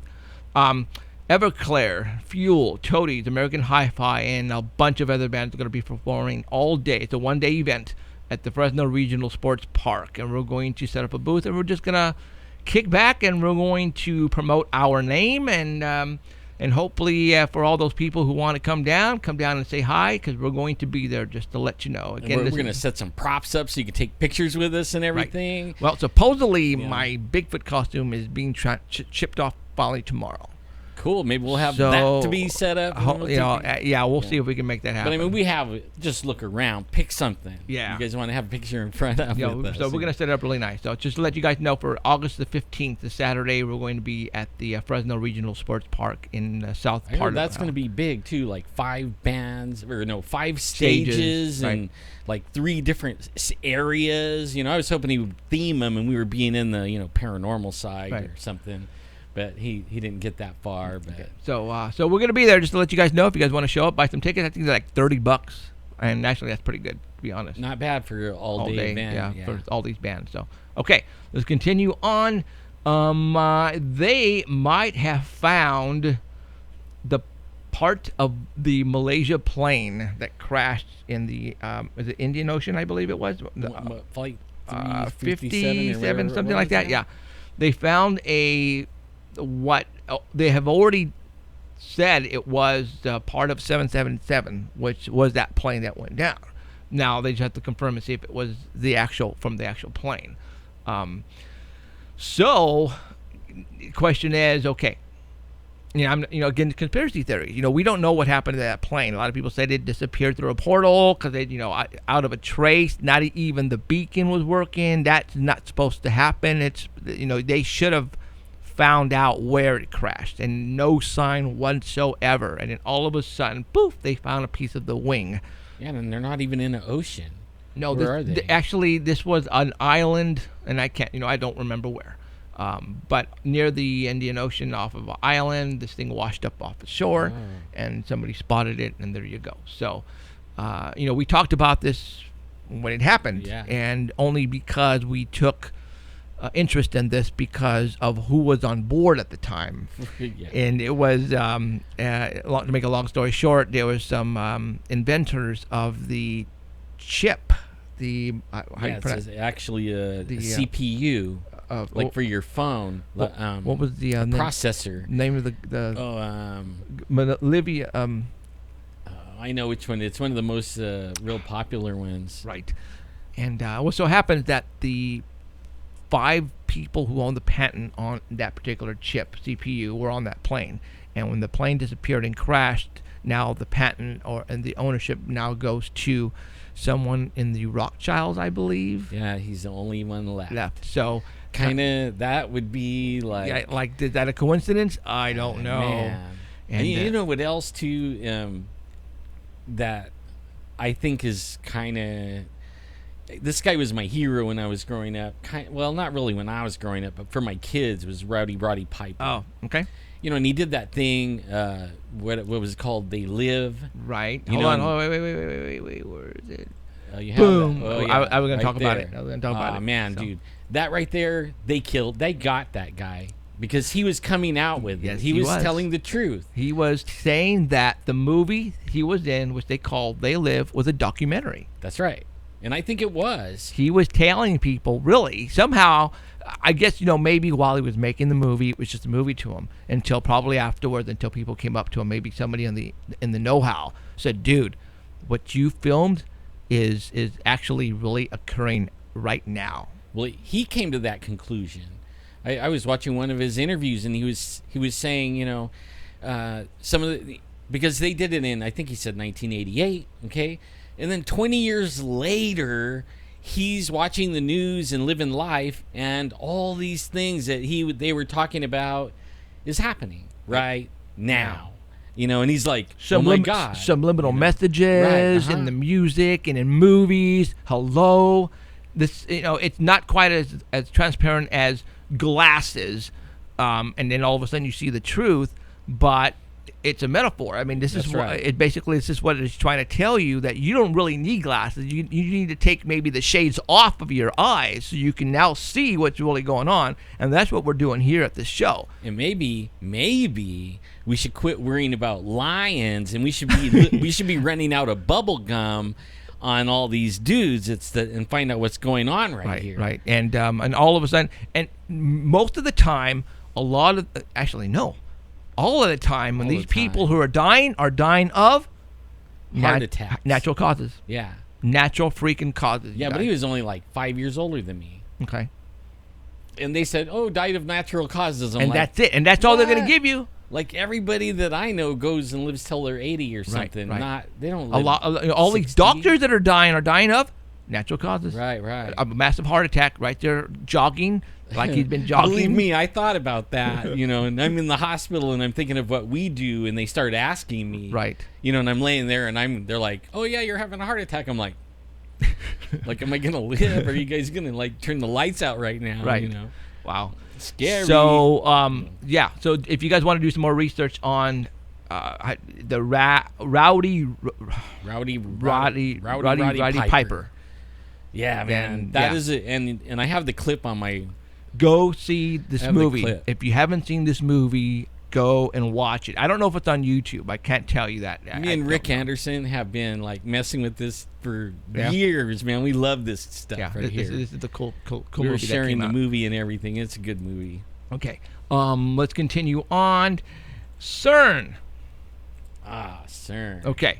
You guys are all, we've been talking about CERN and what's going to be happening in September. And just to let you know, right here, I'm circling it right now. And actually, in my screen, yes. This is the actual logo for CERN. Right here that I'm All the circling. 666s. Yeah. Okay.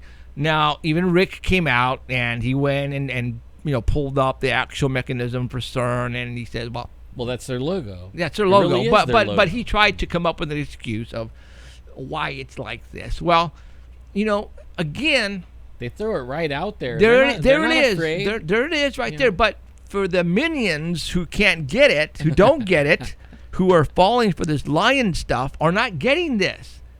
All right, we're not making this stuff up, guys. Here it is. I mean, whatever they're trying to do with CERN, a lot of people say it's not a good thing. It's going to be a bad thing if they succeed. And if it's in September, then it's going to be a very, very bad thing. Now I might piss off somebody right now. There but you go. I had a granddaughter visiting from Indiana, and she would stay at my house, and she would watch Teen Wolf. Okay. Teen Wolf Now, they're talking cartoon or movie? movies. Okay. And With- all the TV shows, really. I think. With Fox. What's his face? Yeah, and what my wife is dead set against any of that kind of stuff Why? being played in her house. Really? Yeah, because that's the evil stuff, right? A werewolf. And it's like when you play that in your house, you're like inviting things to come in because you're allowing that, then you're allowing whatever, right? That's how my wife sees it. Okay. So she tells the granddaughter, "Don't watch that here. When you go back home, you can watch all you want, but my TV doesn't play that." And she goes, "Oh, don't worry, it's not real." And and I wasn't getting involved. I wasn't. But only that thought that what she said, it's not real. But you know what? It's real. Everything we talk about is real. I mean, they want you to think it's fake. Right. And they want the minions to think that it's all fake. Right. But us minions need to be waking up. There really is this stuff. Otherwise, why would there be vampire stories forever? True Blood, guys. I mean, all this. There's they're telling us that this stuff is actually happening, but they're not telling us. And they're making it mainstream now. What are they getting us ready for? And What they're in they're the really world? and I'm saying it again today on TV on cable. Again, it's Ghostbusters. Again, yeah. Men in Black. Yep. Again, Independence Day. Again, Yeah. over and over and over again. Come, they're not doing that just because they want to make money. They're doing it because. Well, I've been like laying in the hospital And I've been doing a little bit of researching. Like for me, it was always about the Greek gods. You know, like where do they fit? Mythology you know? and all that. And that's all coming out again. All of a sudden, you got Thor and the Avengers, and and all these guys. These are all... and then the Guardians of the Galaxy. Right, they're playing that like crazy, and Thor, they're playing that. Right, and Neptune and all these things, and then you know what I found out? Okay, this is gonna blow everybody's mind. There's a actual historian from the second AD. What is it? The time period 2 AD, right? He was an historian. Gods, but only they're all. Where are they? If they were really gods, where are they? They should still be alive, right? Doesn't gods live forever? Isn't that what the idea is? Even the one god, Zeus or whatever his name is, the god of all the gods, like the daddy god, he had his eye put out. I mean, what kind of god gets his eye put out? If he's God, then it should be immortal. Right. He shouldn't have his eye put out. And you know what? They even know where he's buried at. Okay, so these dudes were all alive once. For reals, they were all alive once. Before some big thing happened and killed them all off. Right. So, man, and that's as far as I've got, but all our planets are named after them, and they were real. This historian in the second AD or BC or whatever it was, he actually was writing about them as in the first person. They were walking around on the earth, and they were doing these great things just like they do right now. Anyways, I just thought that was an interesting little thing to throw out, that they're getting us prepared for maybe these guys to come on the scene again. Something. And I don't know if I talked about, I think I talked about this week. Yeah, last week, about what if, Nibiru or Planet X is definitely on its way and it's here already. And Thor comes streaking out for his planet and goes and lands on our planet. Yeah, that could be. That could very well be. All right. There's something occurring on September the 11th, 12th, and 13th here in the Sierra King Canyon National Parks. And there's it's called the Dark Sky Festival. I just found it yesterday by accident. Ooh, I want to go to that. And it's 3 days, and it's free. They're going to have an astronaut speaker. I don't know who this astronaut is, not very famous, but they're going to have different stuff going on. And so the website for this is Explores SequoiaKingsCanyon.com. Explores, plural, SequoiaKingsCanyon.com. If you're interested, I think we're going to go. I'm not sure yet, but we'll see what happens. So I'm going. There you go. All right, let's now kind of fight. Except for Sunday. I'll be back Sunday. Yeah, but I'm going to go up for a couple days. Okay, so trip. Now, remember what I said, that my intention is on this show is to tell people, don't be afraid.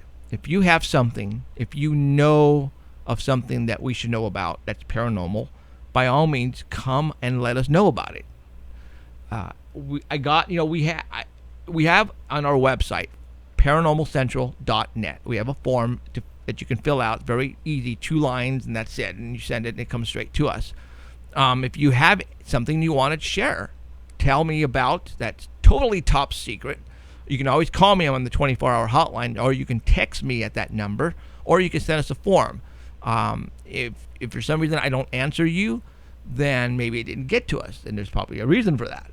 I have, a 24-hour paranormal hotline. It's a cell phone. You can text me at the number, and the number is 559-287-8367. That number is also on the website. So anyways, yeah, you could Google hotline, and we come up paranormal hotline, and we're up there. No, number 1, just about, I think. Man, that's in Rainier. I lived in Oregon, yes. And the commercial was so I'm going to read this for the people that are Art Bell people who can't. For the people at Art Bell who can't see this. It's habituation. Some guy in Washington wrote us and said, "Hey, my name is Mike, and I live in Ording, Washington, about 20 miles or south of Mount Rainier. I've been investigating an area for less than 20 minutes from my home, where I know for a fact has squatches on it. I've discovered prints, tree snaps, heard screams, knocks, and other signs. Cool. Because I think your show is the most reliable, non-biased show out there, out of all venues, TV, radio, etc. I want to bring you to my attention. Yay! So Danny You know, is going to have right him on the show next week. Sweet. And we're going to talk to him about what he has going near his house. And he's going to basically spill the beans on what's going on. And hopefully we can, and I hope if he's listening right now, I think he was not going to be home, so I don't know if I have to watch the archives. But See, I'm thinking we need to charge something, $5 like Art Bell or something, just so that we could go and do a road trip. well, hopefully that. I really want to do that kind of Well, stuff. yeah, and exactly. We want to bring it. It's all about, getting a budget, getting money. And for those in Hollywood who are listening to us right now, see, we're getting so much of this stuff that we're going to blow people's minds. No more of this reality show crap. All right. Now, just for all those who don't know, starting in September for the fall season here in Fresno, California, we have a show coming out. Our show, Paranormal Central, the TV talk show, Paranormal Talk Show, is going to be aired in the central part of California and probably some other markets. They're working on it right now. It's going to be an hour show. And after it airs, so far they said we could still put it on the internet. So yeah, the show belongs to us. So I'm but only pretty we sure. might have to make a fee. Where We'll see. Yeah, we'll see what happens. So I didn't think about that. So and during for that show, our intent is to bring you great stuff like this that you're not going to get from anybody can't else. wait to talk to this guy. Exactly. See what's really going on here. Man, for reals, man. 20 miles south of Mount Rainier, so that's Bigfoot country right there. he's he is. He's Rainier.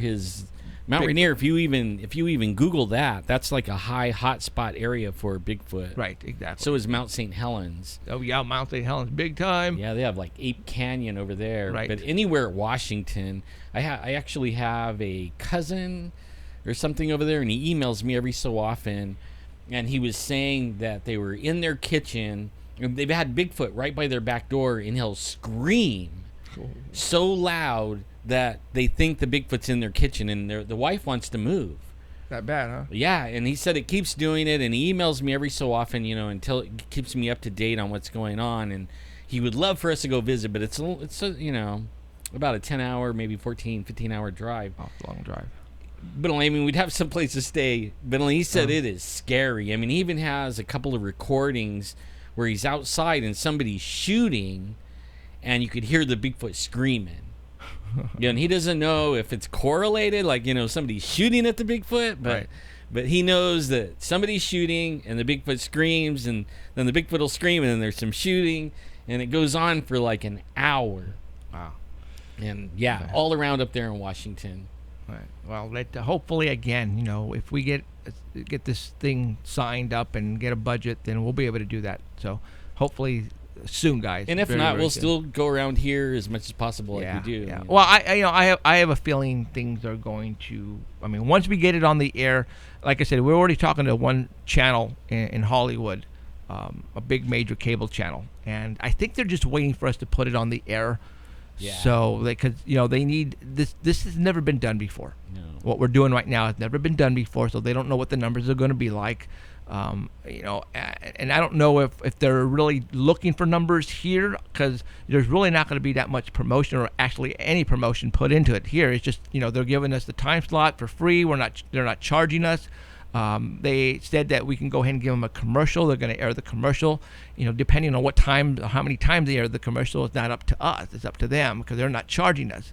I think they want, the general manager here at the Fox CW see something special with what we have, and he desperately wants us to make it. And I think he likes the paranormal too. It's hard to say. He doesn't really show, but I think he does. His one of the guys there, his name is Tyler. He's really into what we're doing as well, and he thinks that we have a hit show as well.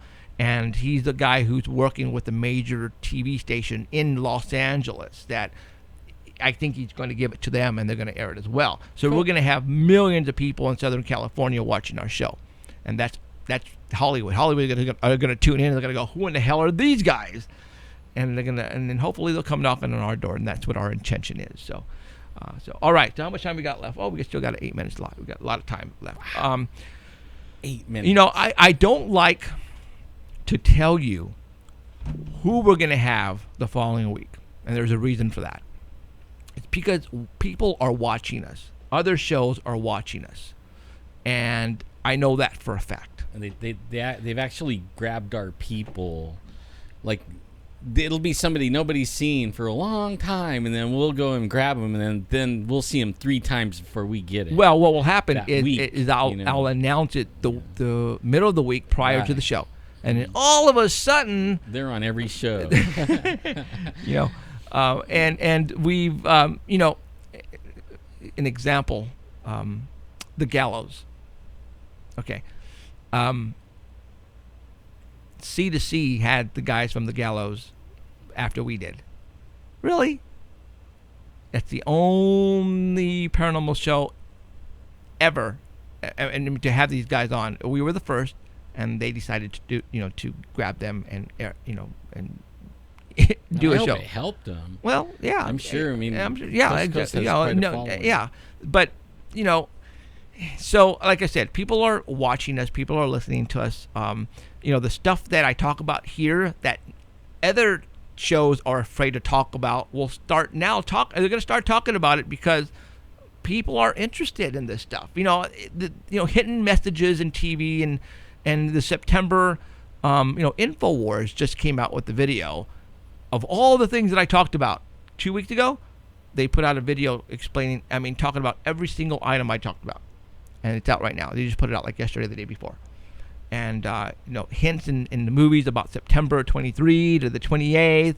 You know, all that. The CERN, the Jade Helm, the military. They took it all from my show and just made a video of it. So I said, thank you for watching. So actually, that's pretty cool. Yeah. Yeah, it's absolutely cool. And so, you know, but you know, we're trying to get people on here that you've never heard ever, and that are involved with the paranormal one way or another, and have really good, like, latest stories. You know, we're not looking for, you know, Area 51 or nothing like that. Unless something happened tomorrow on Area 51 or I'm done. last week, then we're not really looking for Roswell or anything. I'm pretty much done with it. Yeah. Yeah. I mean, I can't even watch that stuff anymore. You see it coming on. It's like, I'm showing Alan right now the top name. You see that? oh yeah, That's the grandson. cool. He just sent me a message today. I'm ready to come on the show. cool. Okay. So I think we're going to get him hopefully next week. And if that's the case, then you're going to hear the grandson of somebody very famous who just started a very a cool company. And I'm not going to say. I'm going to stop right there. Yeah, but only, you know, like, that might have been talked about, but only a lot of people never believed it until now. Right. People Well, are but just now starting to believe this stuff. But he is just started his own, and I don't want to say just started, but he's making.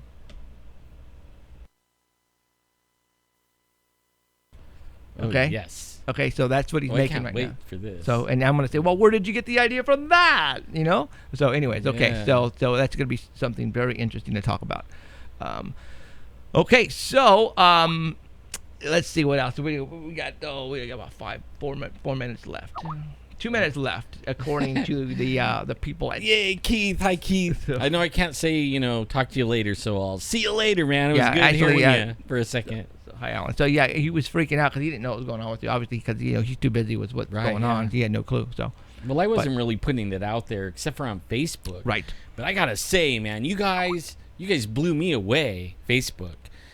Everybody in my family was tripping out. They're like, it was overwhelming 150 something thousand posts or whatever. I mean, it was like, I took this ugly picture in the middle of the night laying. I had to lay flat, and it was dark, and I took this picture and posted on there and said I have to lay here for 9 hours or 6 hours or whatever. It was 9 hours, but at that point I only had 6 hours to go, and I couldn't even raise my head like this. Wow. I had to totally lay flat. And I'm like, here I am in the hospital, and I took this weird, ugly picture that after I saw it in the light, I'm like, oh my God, I put that on Facebook. Wow. But, you guys, overwhelming. It was overwhelming. I love you guys all the way to Pluto and back. So, I'm going to do a shout out to our house band. Yeah, we haven't heard you guys in a while. The guys who, the song opening and the closing song that you hear on our show.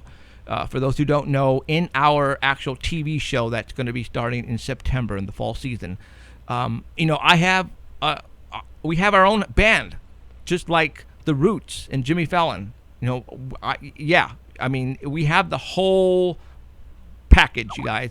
These guys, And they're cool. These guys rock. Well, anyways, a lot of people have been calling, actually sending us forums of, where's this song? Where can I get it?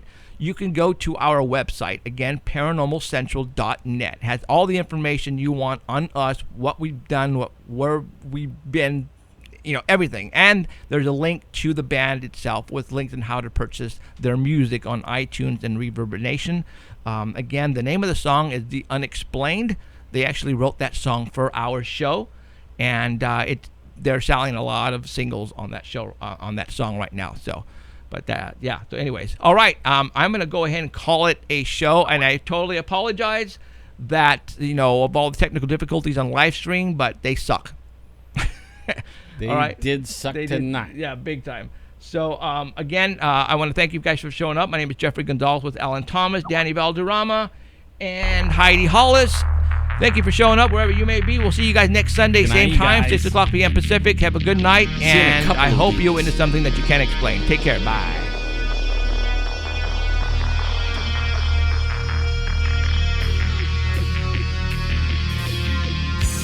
You have been listening to Paranormal Central with Jeffrey Gonzalez and Alan Thomas. Broadcasting worldwide at paranormalcentral.net and on artbell.com. Stay tuned for next time. Remember to keep your eyes to the skies. And we hope you witness something you cannot explain.